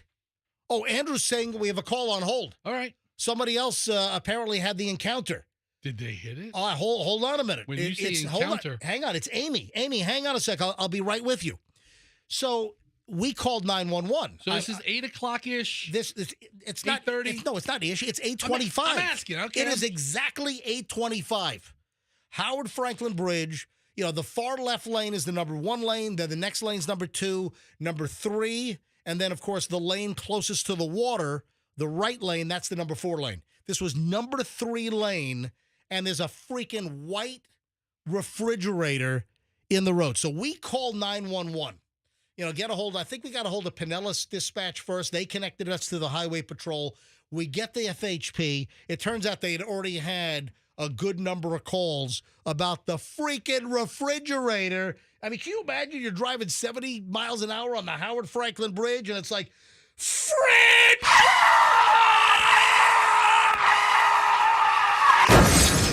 Can you imagine? Anyway, we didn't hit it. We swerved around it. But I'm like, oh, my God. And I'm telling the dispatcher, you know, you got to get somebody here right away. This is going to cause a wreck. Someone's going to swerve, flip, burst into flames, fly off, you know, cause a multi-car accident. Yeah, you don't think the 911 dispatcher already knows how serious it is? Let me tell you what another problem is. Most of the mile markers on the Howard Franklin Bridge, the paint is all peeling off. You can't even read the mile markers. So I'm trying to give like the mile marker to the dispatcher, but you know, they'd already had a bunch of calls. But still, hello, Florida Department of Transportation, 275 North Howard Franklin. Clearly the exposure to the salt water in Tampa Bay over the years, it's destroyed the mile markers and you can't even read them. It's like there's like plates of aluminum where all the green and white paint for the mile marker, it's gone. Do you really need mile markers on a bridge? Yes, you need mile markers. Just know where the hump is. You need a mile marker. How many refrigerators were there that you needed a mile marker? Fix the mile markers, FDOT. Anyway, let me grab Amy. Amy, you're on the MJ Morning Show. Amy, did you see the fridge on the Howard Franklin? Yes. Everybody was going around it, and the car next to me was not slowing down. I was in the far right lane, so I started to speed up because I did not want to be next to it, and they hit it dead on without braking or slowing down. Oh, my God! Wait a minute. You saw a car plow into the fridge? Right into it. Sparks on the ground from it moving. I thought it was a washer or a dryer. I didn't know it was an actual fridge. Did you stop? No, I was driving to work. And I was not stopping on the side of the road because I got stuck on I-4 earlier in December, and I was not doing that again. Oh, my God. You saw. What time did you see it? Because I let in anywhere between 8:25 and 8:35 because that's my average time around that All spot. right. So we saw it at 8. Now, when you saw the car hit it, was it the number 3 lane like I'm talking about? Yes, it was. Oh, it was my. dead center in the lane. So you must have been just behind us because we were there at about 8:25. And you were just after us on the bridge. You saw a car plow into it at full speed? Yes. They did not slow down, nothing. They were actually speeding up. What kind of car was it? Do you know? Do you remember? It was a small, maybe about the size of like a Honda Accord, dark or black vehicle. I wonder what happened to the front end after they hit this thing. Well, what happened to the fridge? Did you see what happened after they hit it? It sparked on the ground, moved for a little bit, and whatever pieces had come off of it, a couple hit the back side of the car, but it was very, very small, like maybe kind of sounded like small hail hitting the car. Your car? Yeah, the back. Was there any, so obviously you looked at your bumper, was there any damage to your car? No damage, but I have an old, crappy car, so it really wouldn't have mattered. Yeah, you couldn't tell anyway. Oh, wow. Wow. So we were on the bridge almost at the same time on Saturday night. Yeah, I came off of Ulmerton Road, and it was shortly after coming off there when I was on the bridge, and everybody was going around, and I'm trying to look because I normally go in that lane, and then I see a big white box, and then as I got closer, it was shinier, and the person next to me was not slowing down. Holy and cow. just hit it So dead on.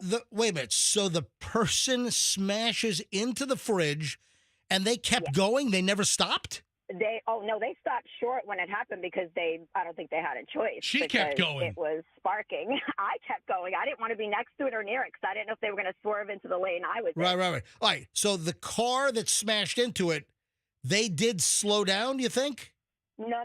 They only slowed down on impact, if they even did, because they kind of moved a little bit further, quite a bit with the sparks. All right. So once they hit the fridge, did you see whether the car just kept going to Tampa? No.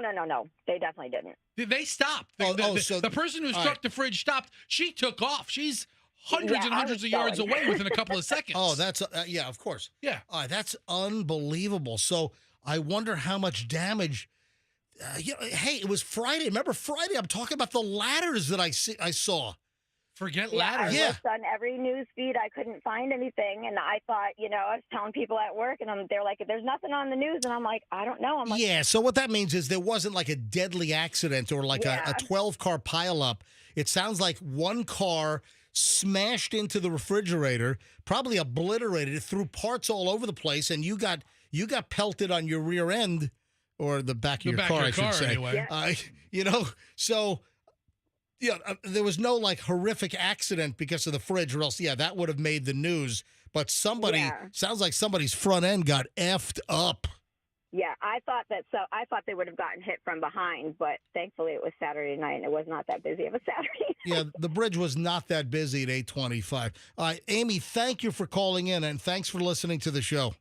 You're welcome. Thank you. How about Have that? a good day. You too. Right behind us on the Howard Franklin. I'm glad Amy wasn't the person who hit it. Sorry for the poor bastard that did hit it. So our X5 got lost in the garage during Helene with the flooding at the house, and we got a brand new X5 back on like November 15th. Can you imagine if we plowed into that fridge at 65 miles an hour on the Howard Franklin Bridge? Second claim in 90 days. Oh, my God.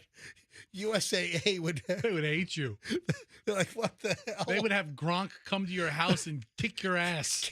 Gronk would personally cancel me. Sam Elliott would shoot you in your driveway. But the crap on the roads, the road hazards. So what schmuck on wheels literally did not secure their load, and a medium-sized fridge falls out of the back of their truck or vehicle or whatever, and they didn't notice. I mean, it's unbelievable. Remember last week I talked about Thursday morning coming to the radio station, there was like a 10-foot work ladder mangled like you'd take a paper clip and twist a paper clip. There was an aluminum work ladder, 275 southbound, just before the 4th Street exit off to the right side, that clearly a ladder fell off a truck and somebody or multiple vehicles ran over it and mangled. That'll F up your undercarriage, your underneath your car, maybe your front bumper, your air dam, whatever, front facade.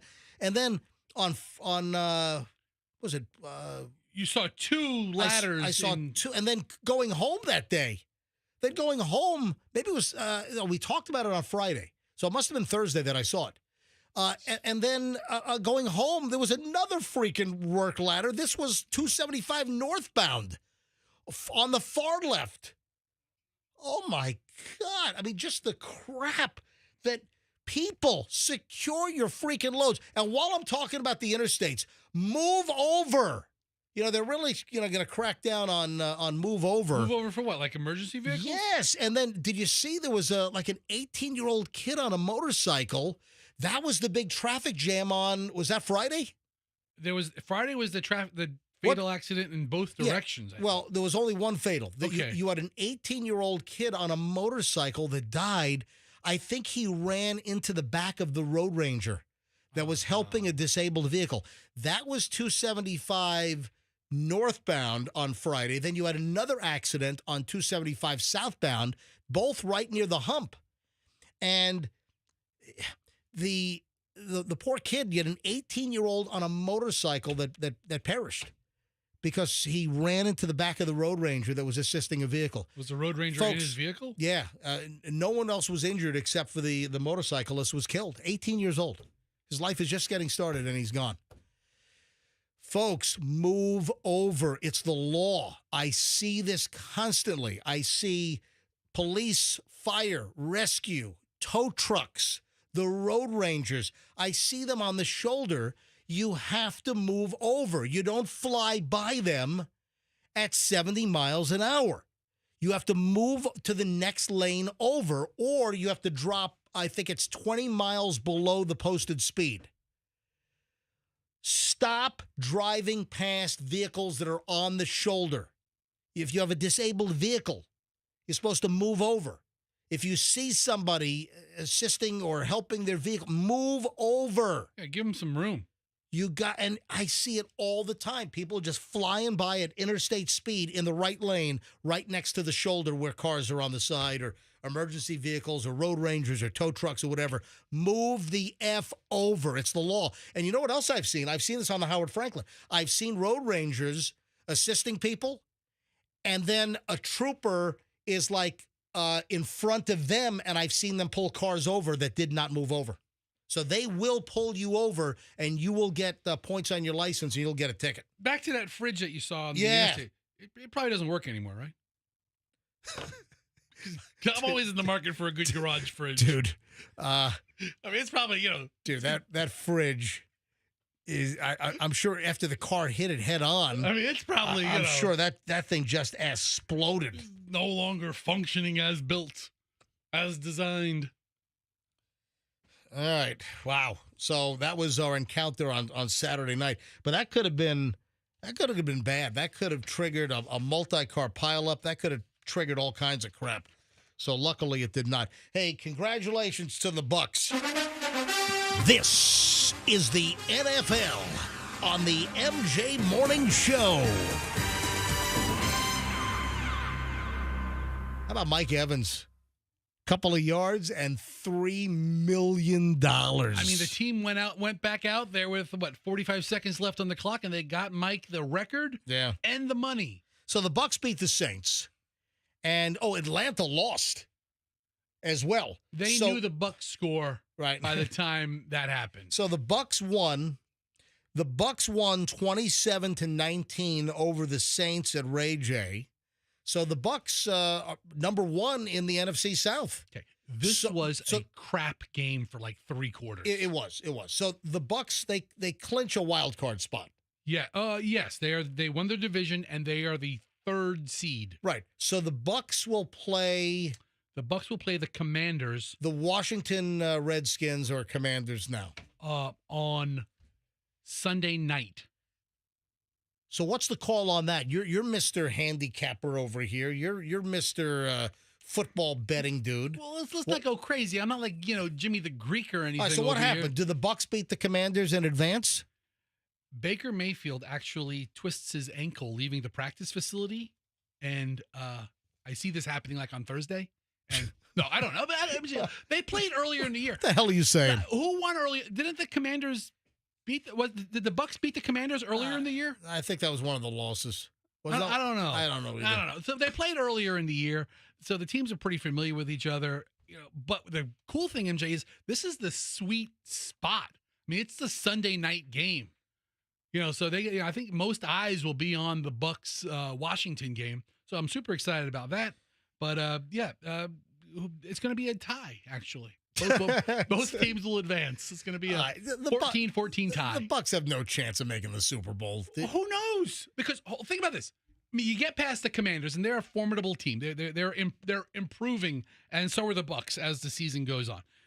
And then what? They are one of the 2 teams that beat the Lions this year in Detroit. So they have Detroit's number, although they're looking pretty damn good too. So Mike Evans needed 5 receptions and 85 yards to get a $3 million bonus and tie Jerry Rice for 11 straight back-to-back 1,000-yard receiving seasons. And what did he go over by? 2 yards or 3 yards? 2 or 3 yards. Yeah, 3 yards. He needed 5 in the last couple of seconds. I think he got like 7 or 8. And he got a $3 million bonus. Can you imagine just needing a couple of yards?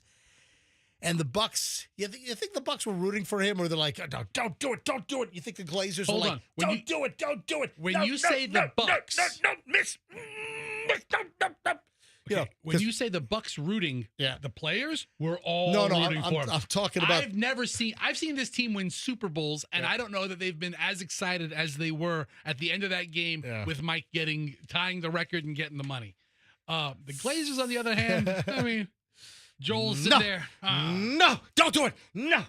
Joel and Brian, right? They're sitting up there rubbing their necks like, damn it. Yeah, here's Mike Evans at the presser after getting the record and getting a $3 million. Can you imagine showing up to work, a couple of yards, you get $3 million extra dollars for the day? I was hoping we'd get this out because I can't pass up history, and Coach Bowles didn't want to let it pass up or Liam. So I'm happy that they had me go out there and get that because it's been hard to do for 11 straight years, and to be tied with one of the, if not the greatest receiver of all time, it means a lot to me and my family.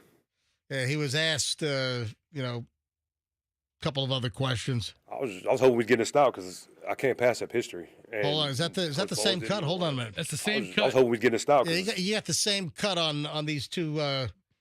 You got the same cut up here. All right, here's one more. Here's a fresh one. I might go to the casino with my family. There you go. Good for you. So, yeah, he was asked, how are you going to celebrate? And he said, I might go to the casino with my family. I might go just, hang out, watch some games, and play a little blackjack. And he lost all $3 million. Yep. It's all gone. All gone. Yes. The Buccaneers played the Commanders week 1 of the season. Yep. That's way back in September. And they won. Oh, they won 37-20. All right. So the Commanders come back and see what they can do. All right. So hopefully it's a great game. Congratulations, Mike Evans. $3 million. Oh, the lucky duck? You know the duck that went on the field last week? During the Panthers game. Yeah. So I guess the duck was back on they're calling it the lucky duck now. That's awesome. And the duck was on the side. Some lady was holding, was it the actual duck? Was it the actual duck, or they have a fill-in duck? A stunt duck? Yeah, a stunt duck. So the duck was on the sideline. This video of Tom Brady going up and seeing the duck. Well, what happened to the duck? Tom Brady was in town because he was calling the game on Fox. It was the big Fox game for the day. Yeah, they had the A-team out there. What happened to the duck? I saw the duck on the field. I saw they showed one of the field guys kind of corralling the duck, and then I eventually saw the duck during the Panthers game being held. I'll tell you what, it was not the duck that Chloe and I enjoyed for brunch yesterday at China Yuan.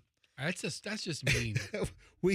we had a delicious Peking duck, a crispy Peking duck with the little pancakes and the duck sauce and everything. Yeah, different duck. Yeah, we Michelle, not Michelle, but Chloe and I went for dim sum yesterday. We love China Yuan, which is on Armenia, just north of Waters, and that's our favorite Chinese spot. And I love their Peking duck. So no, it was not that duck because the duck appeared after we. It might be the same duck. I don't know. I'm not 100% sure now that I look at it. By the way, you want to see Chloe? You want to see Chloe smiling in front of the Peking duck? Yeah, I shot a quick little 5-second video. It's on my Instagram right now at Certified MJ Radio. That is Certified MJ Radio. So Tom Brady with a duck. I don't know if it was the duck that flew onto the field last week, but it was pretty funny. Oh, did you also see Buck player Jordan Whitehead got into a car wreck on the way to the game? Oh, no. Is he okay? Yeah. I did not know that. Yeah, he's going to be out. So he's not going to play this coming Sunday. Tampa Bay Bucs safety Jordan Whitehead was in a car wreck before the game on Saturday. So this was, I guess he was headed to the practice facility on Saturday, day before the game this past weekend, and got into an accident. I guess he's going to be okay, but he's not going to be able to play. He probably done for the season, but he should be fine. He was placed on the injury list. Okay. Yeah. Well, listen, I hope he gets better. Hope he heals up. That's a crazy story. Oh, and then one other Bucs item. Did you see Jalen McMillan? He got fined and penalized. Does he get fined as well for the gun move? Do they hit him with a monetary fine? I know it's a 15-yard penalty. Yeah, they got the penalty. So, but then he got redemption because he caught a touchdown ball after that. So a touchdown ball? A touchdown ball after that. They should call it a touchdown. I like that better than touchdown. Yeah, so it was a 15-yard penalty, but then McMillan scored a touchdown. But so after a play, he did like this gun stance, with like kind of holding a rifle or something, and that's prohibited by the NFL. And what do they consider it, like unsportsmanlike conduct?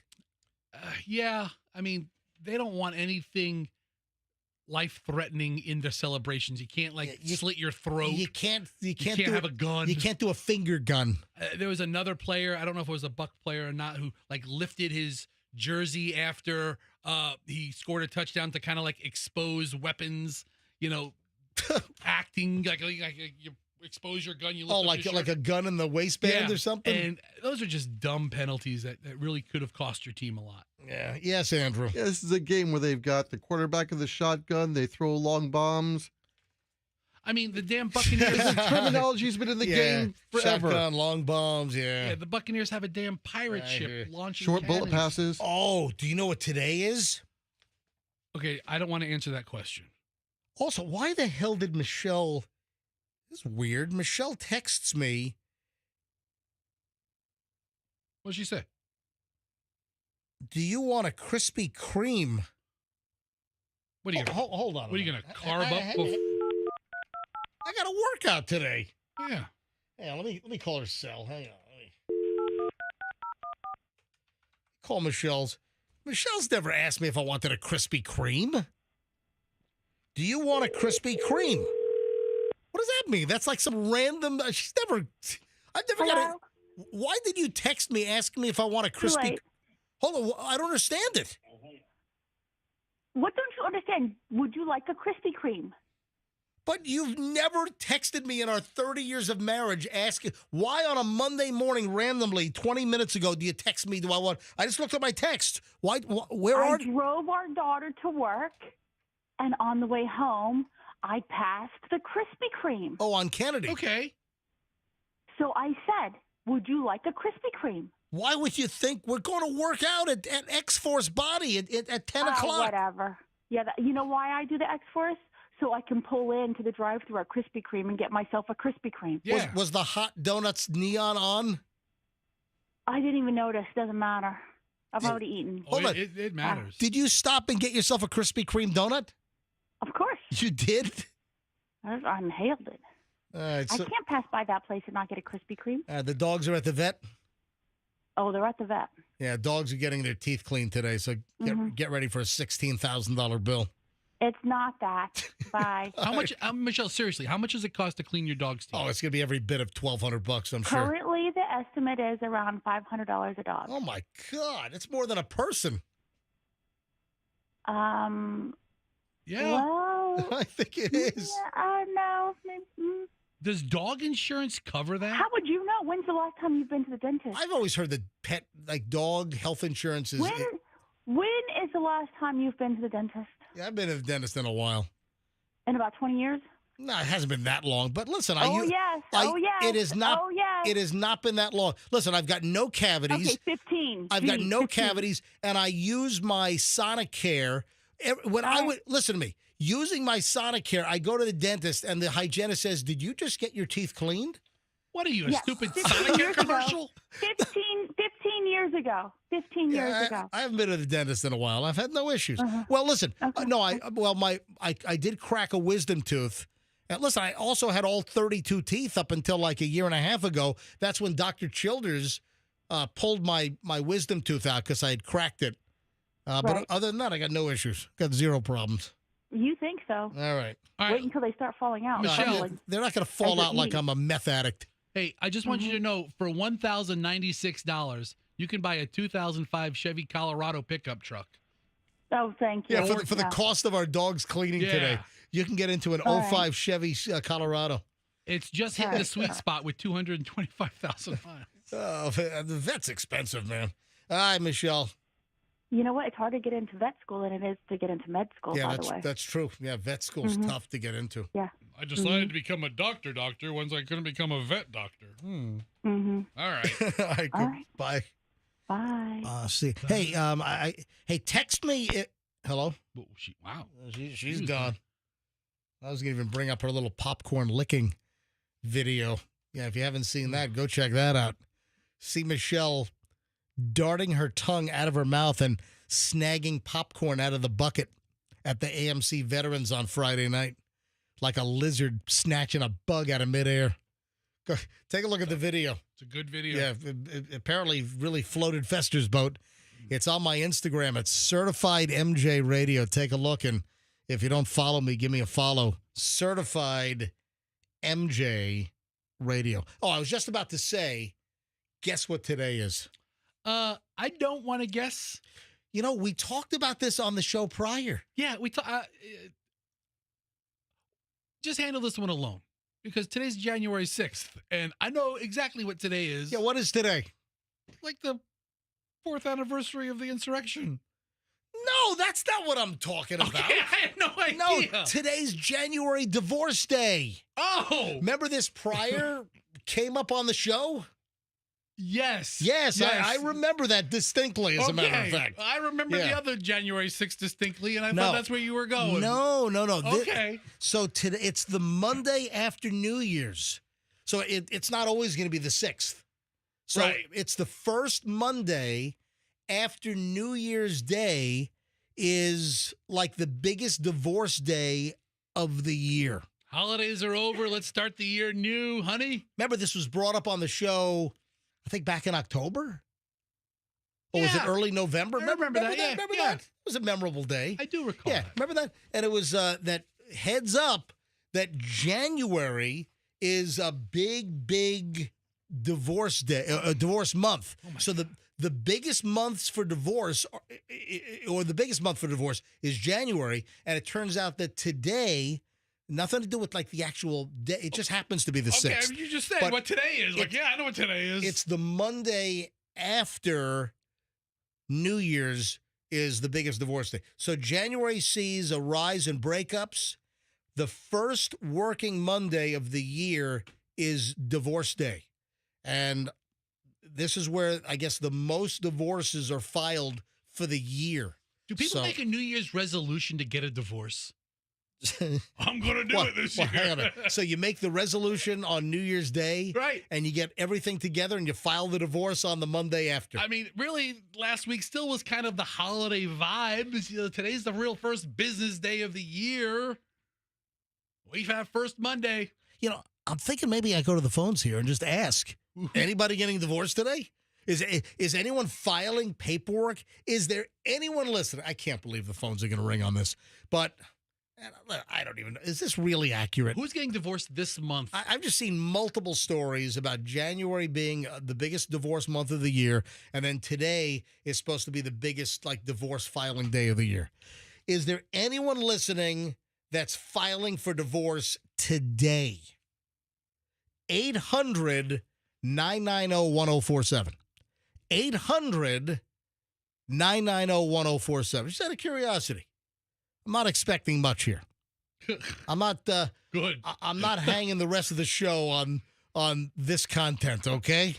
Hour and 15 minutes of divorce calls on today. If anyone is getting divorced today or you're filing today, let's go. But nationally, this is the day. Allegedly. So 800-990-1047. 800-990-1047. If anyone is actually filing for divorce today, or if you, or you know what, or if you're a divorce attorney, do you agree or disagree? Do you concur that today's a busy divorce day, the busiest of the year? 800-990-1047. 800-990-1047 is how you get in. Oh, let me know if anyone calls, Andrew. Guess what's up for sale? What? Let me give you a hint.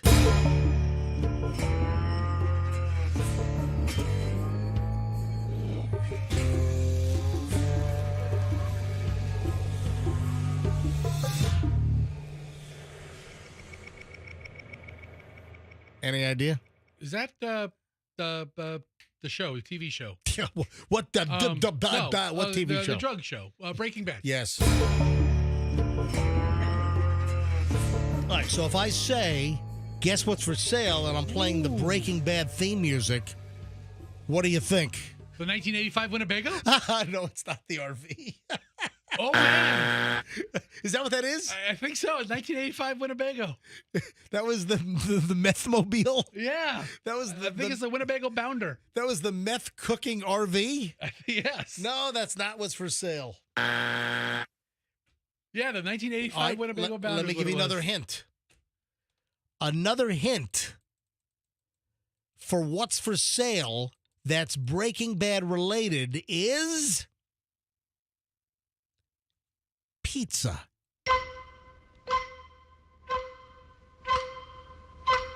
All right, I'd like to say that I've never seen Breaking Bad. What? Yeah, I've never got. Get out of here! It's on my list, but You I have haven't. never seen. What is the matter with you? One of the greatest television shows of all time. Yeah, I think I saw like the first 3 Oh, my episodes, but God. it just we didn't. We liked it, but Oh, we my. just didn't pick it up. And so I don't know with the pizza reference. I don't know. I know the guy. I know they sold meth. The house, Walter White's house, is up for sale. The people have had it with all the looky-loos, all the sightseers, people throwing pizza on their roof and capturing on video to put it on their social media. What does that mean? Did Well, they there's a scene where Walter throws a pizza. He gets all frustrated and he throws a pizza and it lands on the roof, which, by the way, I don't think was intended to happen. It just happened, and they kept it in the scene. And then now, so this is a house out in Albuquerque.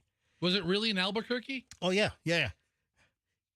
This is a ranch-style home in Albuquerque, and it was the home of Walter White, played by the fabulous Bryan Cranston, and his wife Skylar, and son Walt Jr., and it's an actual house. It was filmed there, and the house is on the market for, it looks like, $3.9 million. Everyone's rounding it up to $4 million. So the Breaking Bad house has hit the market for $4 million. The current owner is fed up with all the fans that are looky-looing at the place. Yeah, he's not that fed up All if he's trying to sell a right. crappy house in Albuquerque for $4 million. This house is not worth $4 million. It's not worth $200,000. No, this house is probably... It might be a $200,000 house. This might be... What's the address? We got to look it up and see what the Zillow is on. Do we have an address on this thing? I got to look it up. What time is it? Oh, I got to take a break. All right, tell you what. Find the address for the Walter White house. Let's do a Zillow on it. I would say the house is probably 4 to 5, maybe 600,000 tops. But they're obviously putting a massive premium on. No one's going to pay $4 million for this house. Median price in Albuquerque is $400,000. Yeah, but what's this? Find the address of this house. And online real estate estimates the ranch style home at $340,000. All right, so I was high at $500,000. So the 4-bedroom ranch, the online real estate calculators have the estimate of this home at $340,000, and they're trying to sell it for $4 million. Get out! Yeah, they're not that pissed at all the visitors. Get at it! Oh, hang on a minute. I got to take line 6. What time is it? Oh, I got to do this quickly. I'm running late. Hey, it's MJ. Who's this? So the 4-bedroom ranch, the online real estate calculators have Shut your radio off, Hold on. Hey, Brian, turn your radio down.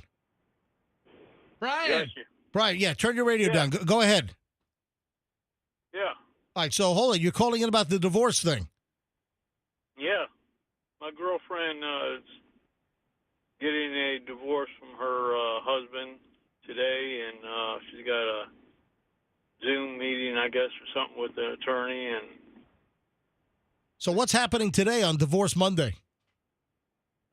well, it's going to be finalized because, so she'll be actually divorced today?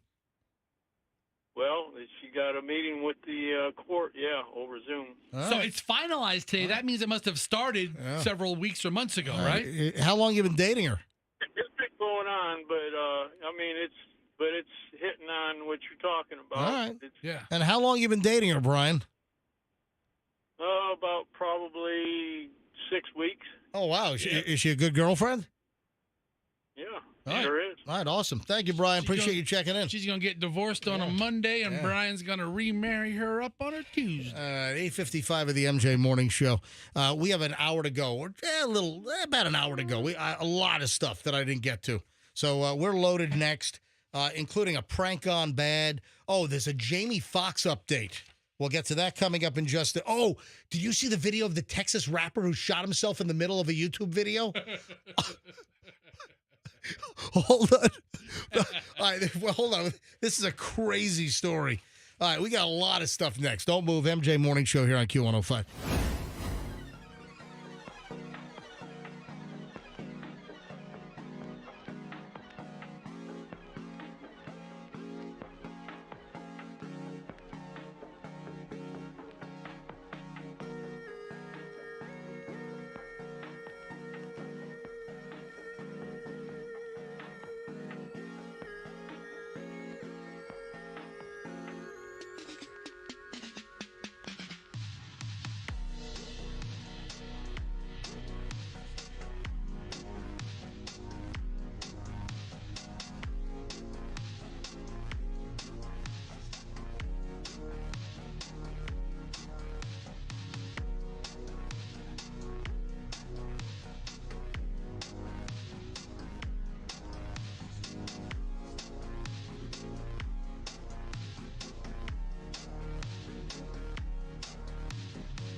It is 9:03. You got the MJ Morning Show, MJ and Fester.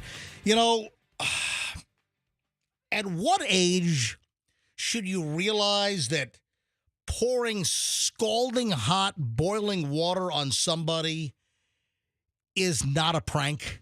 That has some serious repercussions. At what age should you know this? Oh, man. You'd think earlier than later, but 5, 6? When do you even learn about scalding water? All right, the reason why I bring this up is I was horrified. A Georgia kid, 12-year-old Georgia kid, kid's 12 years old, was at a sleepover. And his friends at the sleepover, aged 12 to 15, thought it would be hysterical to boil water and then pour it on him while he was sleeping. Poor bastard. Oh, my God. What? Is he like the burn center? I mean, that's a lot. Yeah, he's got severe burns. Yeah, listen, I'm sure he's going to recover. But the minor was sleeping at a neighbor's apartment. This is in Tifton, Georgia. 3 other boys, 12 to 15, playing video games. One of the boys fell asleep. They thought it would be a funny prank to pour hot water on the 12-year-old. Second-degree burns, mostly on his face. I mean, come on, really? 12, 13, 15 years. You think it's funny to boil water and then pour it on some sleeping kid's face? Yeah, nothing funny about that. Yeah, the kid was transported to a burn center in Augusta, Georgia, underwent surgery.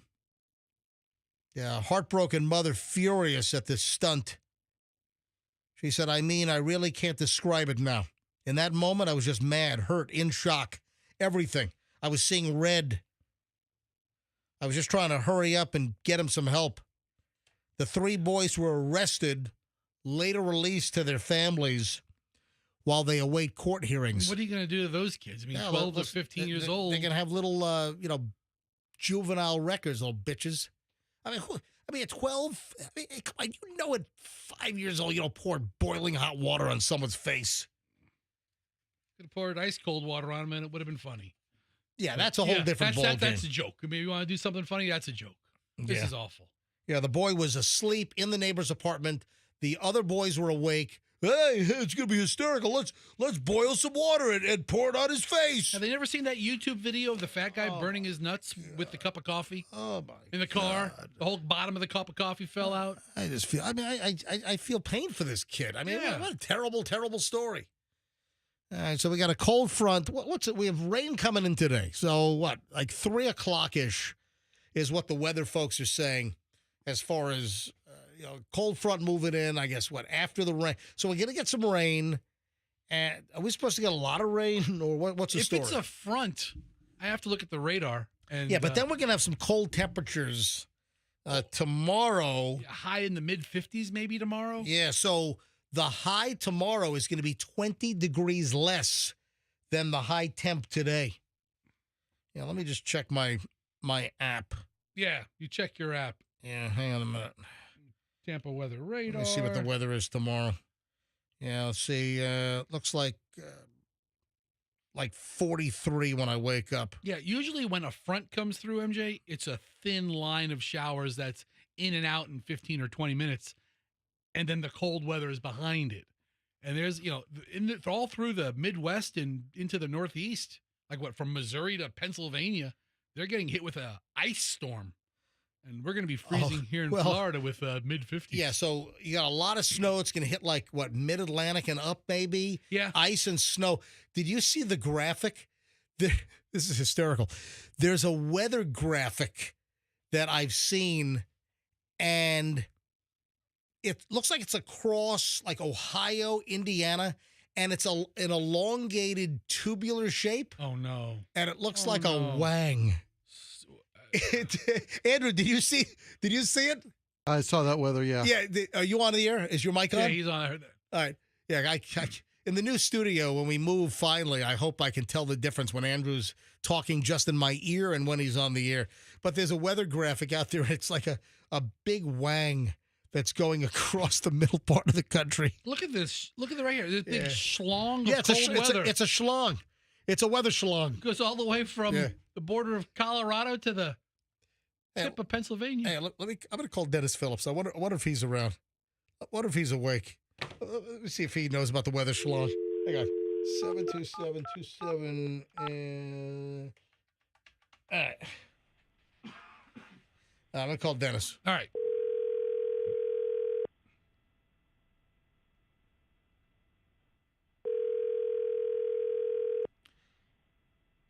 See if he knows about the weather schlong. Yeah, sometimes we get him, sometimes we don't. He didn't work last night, so he should be up at a reasonable hour right now.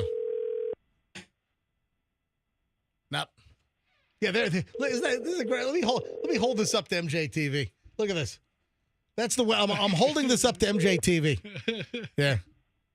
Where are you, Dennis? Please leave your message for. Yeah. Let me hang up on that. Yeah, I'll call him right back. I'm going to do the rule of twos. Look at that. I'm holding this up to MJTV right now. It's the giant weather schlong. And 1,500-mile winter storm set to blanket plains and East Coast in ice and snow. And it's the weather schlong. Let me try Dennis one more time, because I'm sorry. The weather schlong is funny. And I think you ought to use that terminology tonight on ABC Action News. I'll donate $1,000 to his favorite charity if he does. Oh, that's a good one. If he calls it the weather schlong. Yes. The MJ Morning Show weather schlong. I was talking to my friends at the MJ Morning Show, and they pointed out the weather schlong, 1,500 miles across the Midwest to the Mid-Atlantic. Yeah, he must be busy, because he usually, if he can pick up, he picks up. I mean, it must be a really hard day for him, working with the weather schlong today. Yeah. It's going to be a long, hard day. Hard day for with the weather schlong. Old Denny P's going to be tied up all day with that. I wonder if they're... No, he's not picking up. Please leave your... I wonder if some TV stations are not showing the weather schlong graphic. How could you not? Or if they're modifying the weather schlong. Listen. I mean, the schlong's the schlong. It is what it is. The weather's the weather. Yeah, let me text him real quick. You around. He might not recognize our... you're around trying to call about the weather Don't say schlong. No, you can't say it in the text. Why not? Because then he'll avoid it. You gotta, No, he's not going to avoid it. You say, hey, Dennis Phillips has a great sense of humor. He doesn't want to be talking about weather schlongs. I just want to talk about the cold front. already texted him that we're calling Damn it. about the weather schlong. Michelle just texted me. Oh, speaking of sleepovers, Michelle just texted me. Julian's friends used to draw on faces with Sharpies. Yeah. At sleepovers. I've done that before. I've had buddies pass out at parties and we draw on faces with Sharpies. And then they wake up, look in the mirror, and their whole face is done with a black Sharpie. We've done shaving cream in their hand and you tickle their nose and they smack themselves in the face. We've done putting hands in water, hoping they pee themselves. But, the scalding waters, nothing's funny about that. All right. Hey, speaking of schlongs. Oh, we're still on that topic? Well, no, I'm moving on, but Okay. it's schlong related. United Airlines has banned a man for urinating on a co-passenger during a San Francisco flight. Ha! Yeah, that's schlong related, all right. Oh, man. United Airlines has banned a passenger for urinating. The victim, Jerome Gutierrez, was reportedly asleep when the man sitting nearby began urinating on him. That is not the friendly skies. No. The airline has since confirmed the ban, and the incident has sparked criticism regarding United Airlines' response. Yeah, on December 27th, so this is while we were on Christmas break. It's 2 days after Christmas. Ho, ho, ho, Merry Christmas. On December... Choking up over here. On December 27th, a flight from San Francisco to Manila. It's a long flight. I got a flight to Manila in March. I'm going scuba diving in the Philippines with a bunch of friends. They make very good envelopes over there. You know what? That's pretty funny. I was gonna take that flight. I actually looked. I looked at the United flight from San Francisco to Manila, but the timing didn't work out because I have to, for connecting stuff. Yes. Yeah, so it didn't work out. So I got to fly a different airline, although I would have flown United. I made a really good folder joke there that just got totally lost. Hold on. Say it again. It's that they make really good folders in Manila. Manila folders. Yeah, I get it. I mean, you are talking about I don't think your we airline schedule. I don't think we needed to hear that. I got people chuckling in the car here, and you're like, oh, my flight times I don't didn't think we match needed up. to hear that I mean, I twice. just didn't think my joke should have been glossed over. You could have given me Anyway, so the flights from San Francisco to Manila, the folder capital of the world. See, it works. No, I'm it doesn't. telling you. That's awful. Not too many Manila jokes you can make. Around 4 hours into the flight, so you're like in the middle of the freaking Pacific Ocean. There's nothing you can do. What, do you have an emergency stop in Honolulu? I mean, what do you do? A man allegedly stood up from his seat and urinated on Jerome Gutierrez, who was sleeping in business class. That'd be, what do they call that? Polaris, right? That's awful. That is terrible. The victim's stepdaughter, Nicole Cornell, provided this account to the San Francisco Gate, SF Gate, which is the San Francisco Chronicle. Yeah. Gutierrez was startled when he woke up to find a man urinating on him, initially thinking it was a dream. Cornell explained that flight attendants advised her stepfather not to confront the passenger, fearing it could lead to a violent altercation. Well, I would have choked the guy out. I don't care what a flight attendant says. United Airlines provided Gutierrez with a set of pajamas to replace the soiled clothing, but the airline did not immediately address what Cornell described as a serious biohazard. Well, urine's technically sterile. Great. Let me remind you of that as some guy is doing it on a plane on you. In her comments to San Francisco Gate, SF Gate, she expressed her disgust with how the situation was handled, and I guess they were upset they didn't turn the plane around. They're not going to turn the plane around. You know what? They've got some Sani wipes. You get bottles of water. A couple of towels. You clean yourself off. You get some jammies. If it were me, I'm all carry-on. Like, I'm going to the Philippines, and I'm going to be all carry-on. Nope, it's okay that you whizzed on me. I got all my clothes in my bag overhead. I'll have a backpack and a duffel. I'm going to be totally carry-on compliant. And I'm not checking. I would have a change of clothes with me. I mean, I'm going scuba diving. I need nothing. I need 2 T-shirts and 2 bathing suits. That's all I need. And a toothbrush. Yeah, you're the ideal guy to That's be the all. recipient. And then my scuba gear. That's what I'm bringing. So I would have a change of clothes with me. Yeah. So following the incident, United Airlines took action by banning the pier. Yes. What a pisser. Spokesman for United confirmed to SF Gate that the individual responsible for the urination permanently banned from flying United Airlines. Oh, no. But, was it intentional or I don't know. Did this guy was he dreaming? Was he in a deep sleep? And he thought, I remember when I was a kid, I got up in the middle of the night. My mom was playing like canasta or mahjong or whatever the hell it's called. And this is I was 7 years old. This is up in Nanuet, New York. I had fallen asleep and I walked downstairs and I peed on my mom while she was playing mahjong or whatever it's called at the kitchen table it was Tuesday night mahjong night. I don't see how you can compare a sleepwalking 7-year-old to a dude just unloading on a person. That's awful. That's pretty bad. Hey, maybe he was on Ambien. So, hey, you know what? That's a long flight. San Francisco to Manila, that's got to be, 14 hours? Give me an Ambien. What's the flight time? San Francisco to Manila. Flight time, what? 14 hours, 31 minutes? It's a long one. That's my guess. Flight time. Yeah, I'm going to 15 hours, 10 minutes. 15 hours, 10 minutes. 15 hours, 10 minutes. Maybe the guy popped an Ambien. Exactly. Could be it. And then we have this Texas rapper. You haven't heard of this guy, but, man, this is getting some attention. This is crazy. So footage has come out of a Texas rapper by the name of Tulo. Yeah. Not Tupac, but Tulo. The number 2, then L-O-W. Yeah, of course. Tulo had a Glock in his pocket. A pocket Glock. And I'm guessing maybe a Glock 26 or a Glock 27, maybe a Glock 43. Oh, no. And he's in the middle of doing a video podcast.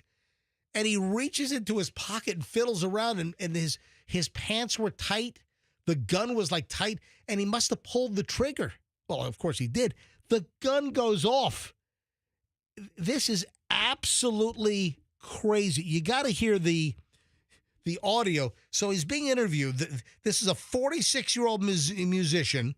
Tulo was on a YouTube show called One on One with Mike D to discuss his rap career and plans for the future. And 47 minutes into the interview, host Mike D is talking about people making choices in their lives. And then Tulo is nodding his head and sticking his hand in his front pocket of his jeans. And the gun goes boom and goes off. And he has this look of, what? And then Mike D says, who shot who? Yeah, Mike D knows what's up. Yeah. You got to listen to this. You feel what I'm saying? So I'm just showing them the difference between trying to be something that you're not and choices we got in life. Those were your choices. Who shot who? Somebody got shot? I hope. Y'all good? Damn, Brody. Good?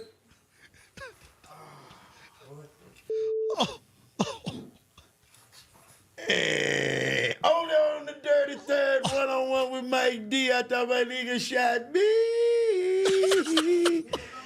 Everybody good? Damn, everybody good? I hope. Luckily, look at the face on Tulo. The face on the rapper Tulo Tulo. That's crazy. He doesn't scream or anything. No, but he's watch his face. Watch his face. Right. Oh, right there. He's got his. I'm doing it on MJTV. Hey, Andrew, with our new system, we're going to be able to hopefully put this stuff on MJTV. Let's not hold your Yeah, breath. what an advance that we should be able to put a website or a picture up on MJTV when we talk about it. Only been asking for that technology for 4 years. One-on-one with Mike D. I got kindergarten classes that can do that. This is my new favorite podcast. Yeah. Because Mike D is awesome. One-on-one. Who shot who? How awesome is it that you run a podcast and you're so calm? Oh, jeez. Listen. That sounds like a handgun going off in a range, man. That's an indoor gunshot sound. Yeah. And then Mike D's like, who shot who? But the face on Tulo the rapper, man, that's precious right there. Anyway, no one got hit. Luckily. Respect to Mike D for being so calm. Yeah. And he's not surprised like somebody got shot in his studio. He's like, who shot who? Yeah, then Tulo says, everyone good? Yeah. Yeah, no one got hit with hot lead. Yeah, everybody's good but you, Tulo. Yeah, so the rapper wrote on Instagram, you said you were starting season 2 off with the big guns. The main thing we all safe, negativity sells, and get them talking, so run it up, fam. Yes. Can I get a translation on that, please? Oh, I know exactly what he said. I agree with all of that. He's saying, listen, negative stuff, that gets the ball rolling. He wants everyone to talk up. Listen, he's going to get famous. This local Texas rapper who no one knows, Tulo, now everyone's going to know. He's going to get a record deal out of this because he blasted a cap through his pocket. This is the best thing to happen to Tulo's career. It's the best thing to happen to the One-on-One with Mike D podcast. Here's a comment on the YouTube video. Glock with no safety, skin-tight pants, one in the chamber, no holster, on drugs, starts fidgeting in his pocket. What could go wrong? There you go. What up, dog? You see what I'm saying? So I'm just showing them the difference between trying to be something that you're not and choices we got in life. Those were your choices. Oh. Who shot who? Who shot who? Somebody got shot? Yo, you good, dog? Damn, bro. Man, that's classic. 9:22 at the MJ Morning Show. When we get back, it's the final chunk of the MJ Morning Show next. So when we get back, the final chunk of the program, and listen, I got the Ice. Oh, you know about the speaking of rappers, Ice-T, who's been on Law and Order SVU for years. Ice-T got into a little altercation with the Popo. So he plays the Popo on TV, and Ice-T gets into a situation. So we'll get into that coming. Oh, the Jamie Foxx deal. I'm a huge Jamie Foxx fan. And the situation that Jamie Foxx went through with the stroke, there are some new details emerging, and there's something really scary that I saw. So we'll get to that coming up in just anyway, a lot of loose ends. The final segment of the show is always, it's rich. It's not like filler crap. It's like just good stuff I haven't gotten to every single day. Final chunk, MJ Morning Show is next. Let's talk about the Cake Girl.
I was going to use some Tulo as some rejoiner music, but we need until like Thursday to bleep everything out. That's unfortunate. We should just run it as the artist intended. Oh man, Jamie Foxx update. Remember before the break that Netflix series was finally coming out? Remember we heard stories and people that were in the audience for the Netflix Jamie Foxx, what happened special, and some people said that he was addressing the health issue, and he kind of confirmed he had a stroke. Yeah. And, man, he was out of it for quite a while, and there was a question on whether Jamie Foxx was going to recover. In fact, I have some of the audio that we played. So this is actually from the Jamie Foxx special on Netflix, which I have not seen yet. I probably, because I really like Jamie Foxx. You need to see it now. You already know it. Yeah. Wow, man, please, Lord, let me get through this. You got it. April 11th, I was having a bad headache, and I asked my boy for an aspirin. And before I could get the aspirin, I went out. I don't remember 20 days. Yeah. So he was out of it, and there were questions about his survival. So a little bit of an update. Saw a story a couple of days ago that Jamie Foxx's nurse said that he only had a 5% chance of survival after the brain bleed and the stroke. 5% chance of survival, and he bounced back, and he appears to be fine. That's a hell of a 5%. Yeah, I hope he doesn't have another episode like that. I hope whatever caused that, I hope that was a one-off. Because Jamie Foxx is just a talented dude, and I'm a fan. I think I saw him in the background of the 14 seconds that I watched of the Golden Globes. Oh, was he there? I think so. I thought he was. I watched the opening comic. Yeah, what's her name? Glazer, Nikki Glazer. Yeah, I'm not really she's on the roast circuit. Yeah, that's the word I was looking for. She's pretty funny. And I wanted her to be hysterically funny in the intro, and I don't think she was. I thought she was, pretty funny, but not, what she could have been. She didn't unload on them. So you think that she held back? She could have had the room in tears of pain with her roasting skills, and she didn't.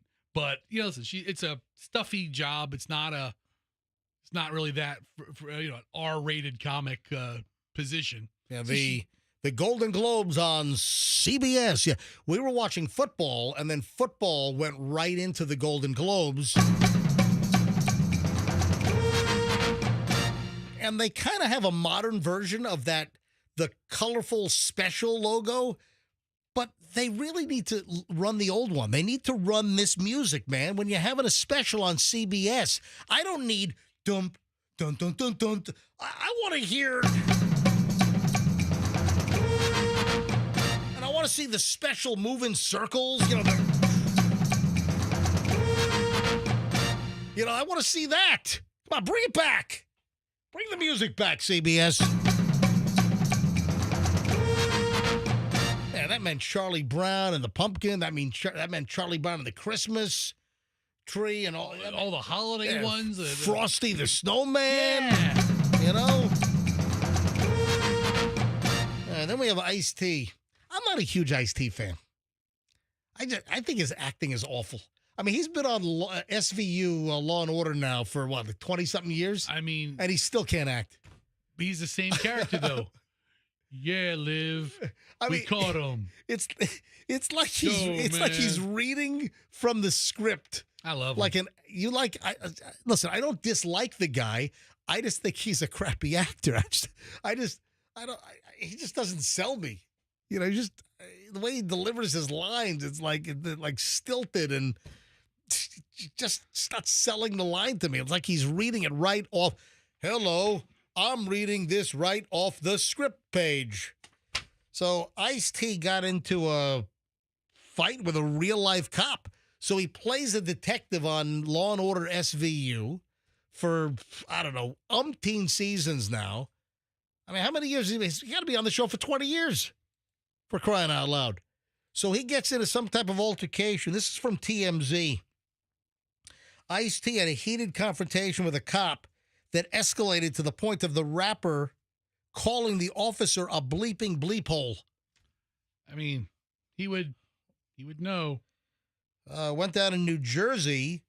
Happened last May, but the body cam video was just released.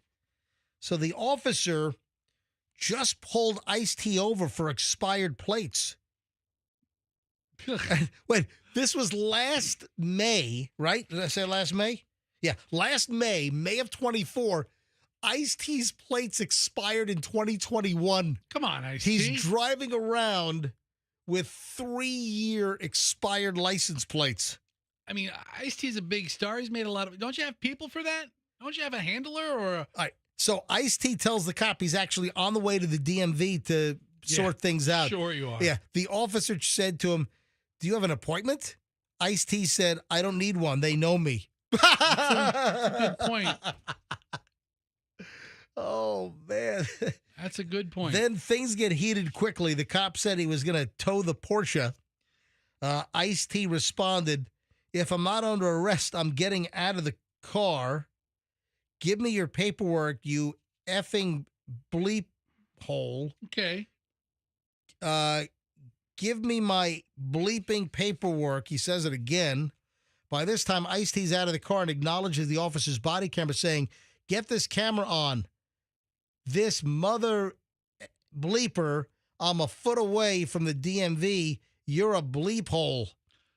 Now, a sergeant shows up and is pretty friendly with Ice. Mr. T. Yeah.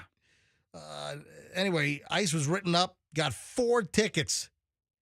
The sergeant sort of apologizes, telling Ice-T that he tried to get the patrol officers to only write 2 tickets. But, I mean, listen, bottom line is, don't be a douche to the cop. I mean, I think technically he didn't break any laws by getting a little lippy with the cop. Yeah, here's the audio of the body cam. What's up, officer? Officer, just let you know you're being recorded, okay?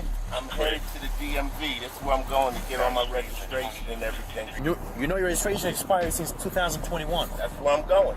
So you have your license expired as well. That's why I'm going to the DMV. You say you went to DMV yesterday? They said the system is down? Yesterday, yep. What time was your appointment yesterday? I didn't have an appointment. They just take me. You need to have an appointment to go to DMV. I don't need one Why is that? because they know me. They didn't know you. Is your passport? You have a driver's license with you? Yeah. I'm getting that. That's expired. So you have your license expired as well. That's why I'm going to the DMV. I mean, Ice-T sounds pretty consistent with his answers. He's giving straight, direct answers. Wow. Yeah, here's more. That's part one. Here's part two. Here's where things get a little out of hand. Part two. You could have drive without a vehicle who was registered and get this one How can I registered. handle this? Can I handle this? You gonna take me to jail? I'm not going to take you to jail. Okay, can I park the car here and walk to the DMV? I'm going to tow your vehicle. It's No, expired. you're not. You're not finna tow my vehicle. Let me park my car right here. You're not going to move your car, sir. You give me your keys right now, and I'm going to tow your vehicle. You try to be more respectful with me, I'm going to respect you the same way. Well, then let me. You see, I'm going to. No, you're not going to tell me what to do. I'm going to tell you what to do. So give me your keys right now. If you're going to go that route. Call your sergeant. Give me my paperwork here. No, don't touch me. Don't Give me like that. Give me my paperwork. Get this on camera. This motherfucker. I am a foot away from the DMV. Distance. You are. I'm not an asshole. You've been asshole to me. You are. I'm trying to get to the DMV. I showed you all the paperwork. Wow. Let me start recording your dumbass. Oh, yeah. Let me start recording. You're a dumbass. It's well within his rights. Right. I almost side with T. I don't know. I don't agree driving on a suspended. I'm going to the DMV. He had a story. He went there yesterday. He didn't need an appointment. Then the officer says, "Be respectful with me." He's like, "Okay, let me park my car." No. Okay, well then now we're back to square one, officer. You know what Ice-T should have done? What? You know what he should have said to the officer? When you're protected with a plan through Car Shield, the process is smooth like ice. He should start doing Car Shield commercial. Does this Porsche have Car Shield? I don't know. Well, I always got a kick out of that. You got Ice-T, who I doubt he has many things that are out of warranty. I'm guessing he's driving a whole bunch of new cars that are still under warranty. And, you see these celebrities doing these, these car repair insurance commercials. And you're telling me they're driving, what, a 10-year-old Ford Explorer? Yeah, show me what jalopy you're driving. That's out of warranty, really? What's up, y'all? It's Ice-T. Now, you never know what's going to go wrong with your car. Nope. Could be a transmission. Yeah. Could be the timing chain or that check engine light. Yep. Now, can I tell the future? Absolutely not. But I do know it's not a matter of if your car will break down, but when. And before that happens, you should call my friends at Car Shield. Yeah. They're administrators. Probably don't be a douche to the cop that pulls you over. I don't know. I think all parties could have handled it a little differently. Yeah, here's part three. I guess this is where the Sarge shows up. What's up, Sarge? Hey, what's going on, brother? How are you? I'm trying to get to DMV to register my cars. Okay. I got all the paperwork and everything there. I asked the officer, could I just go over here or even park my car so that I could walk over there, get all my paperwork together. He says he wants to tow my car. All right, give me a second. Let me find out what's going on here, and then we'll figure something out, okay? Okay. So, as for my sergeant, we're not going to tow your vehicle, but you're receiving summonses. Here's your keys. Here's your paperwork, driver's license, everything you gave me. Wow. You're receiving a ticket for no front plates. Where's all the other paperwork? It's in there. Everything you gave me. It's in the vehicle. You have no inspection, driving expired registration, and driving with expired license. Like I said, you're gonna leave the car here and just go to DMV. I'm walking DMV and handle it. So, but you do know your registration is Wow. expired and your license too. Right? That's what I'm going for. Okay. I'm I'm just letting you know that I didn't know if you just knew your registration was expired. All right, so there you go. I tell you what, man, the Ice-T clout got him out of that. No, not really. He got 2 tickets instead of 4. He didn't get his car But towed. he didn't get the car towed. You know what? And listen. Yeah. And you know what? A lot of times you got to get your car towed when it breaks down. That's why you need What's up, y'all? It's Car Ice-T. Shield. Yeah. Now, you never know what's going to go wrong with your car. Yeah, like getting pulled over for having a license registration that's 3 years out of date.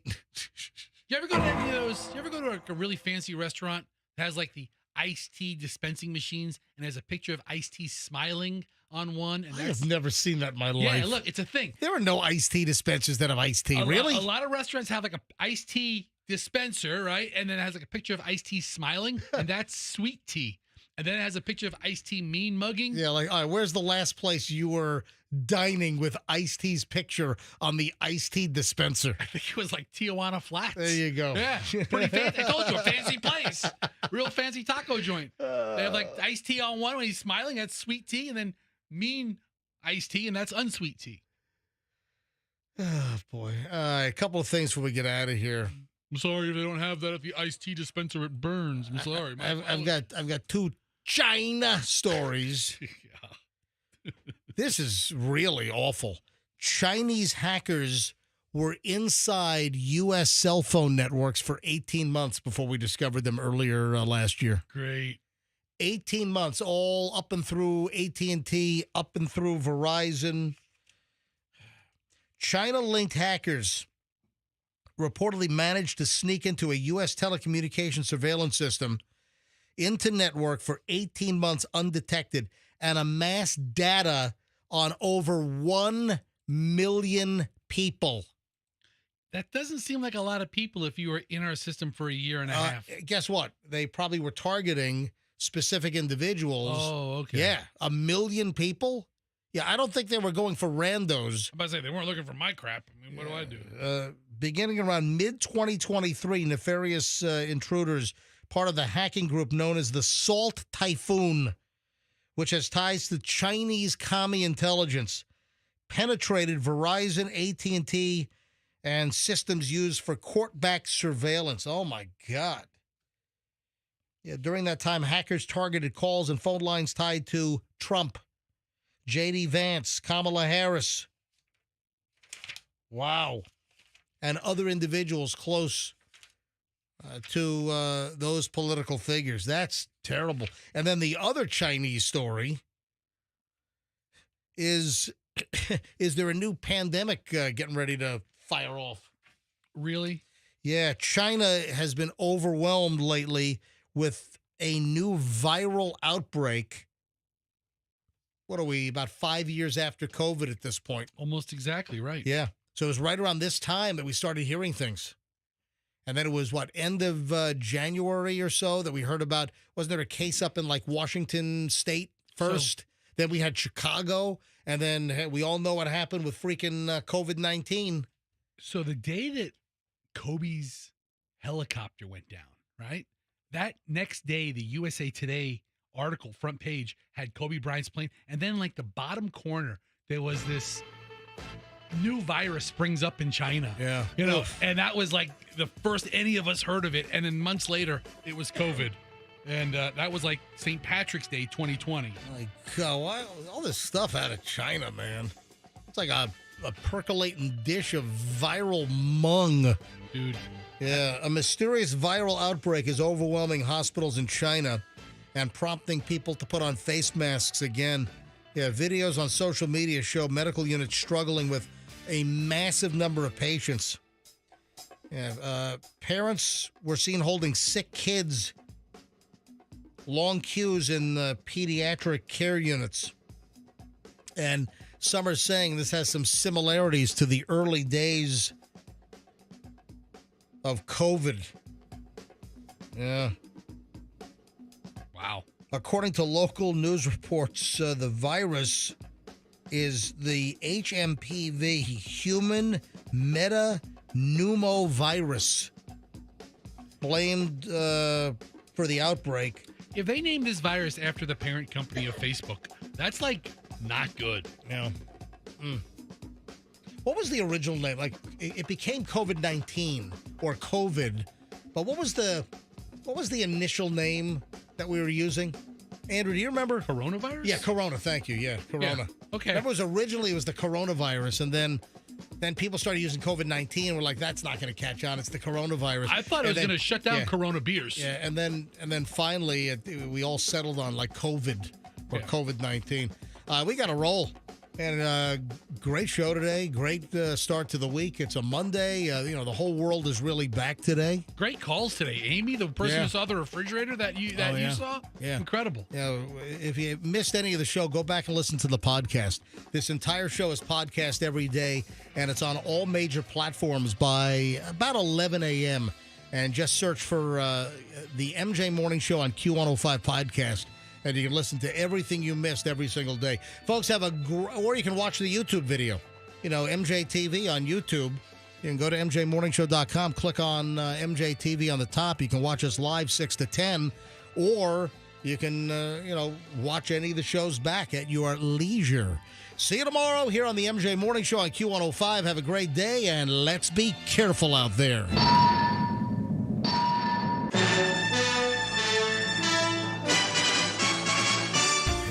Hear the latest MJ Morning Show podcast on the Q105 app.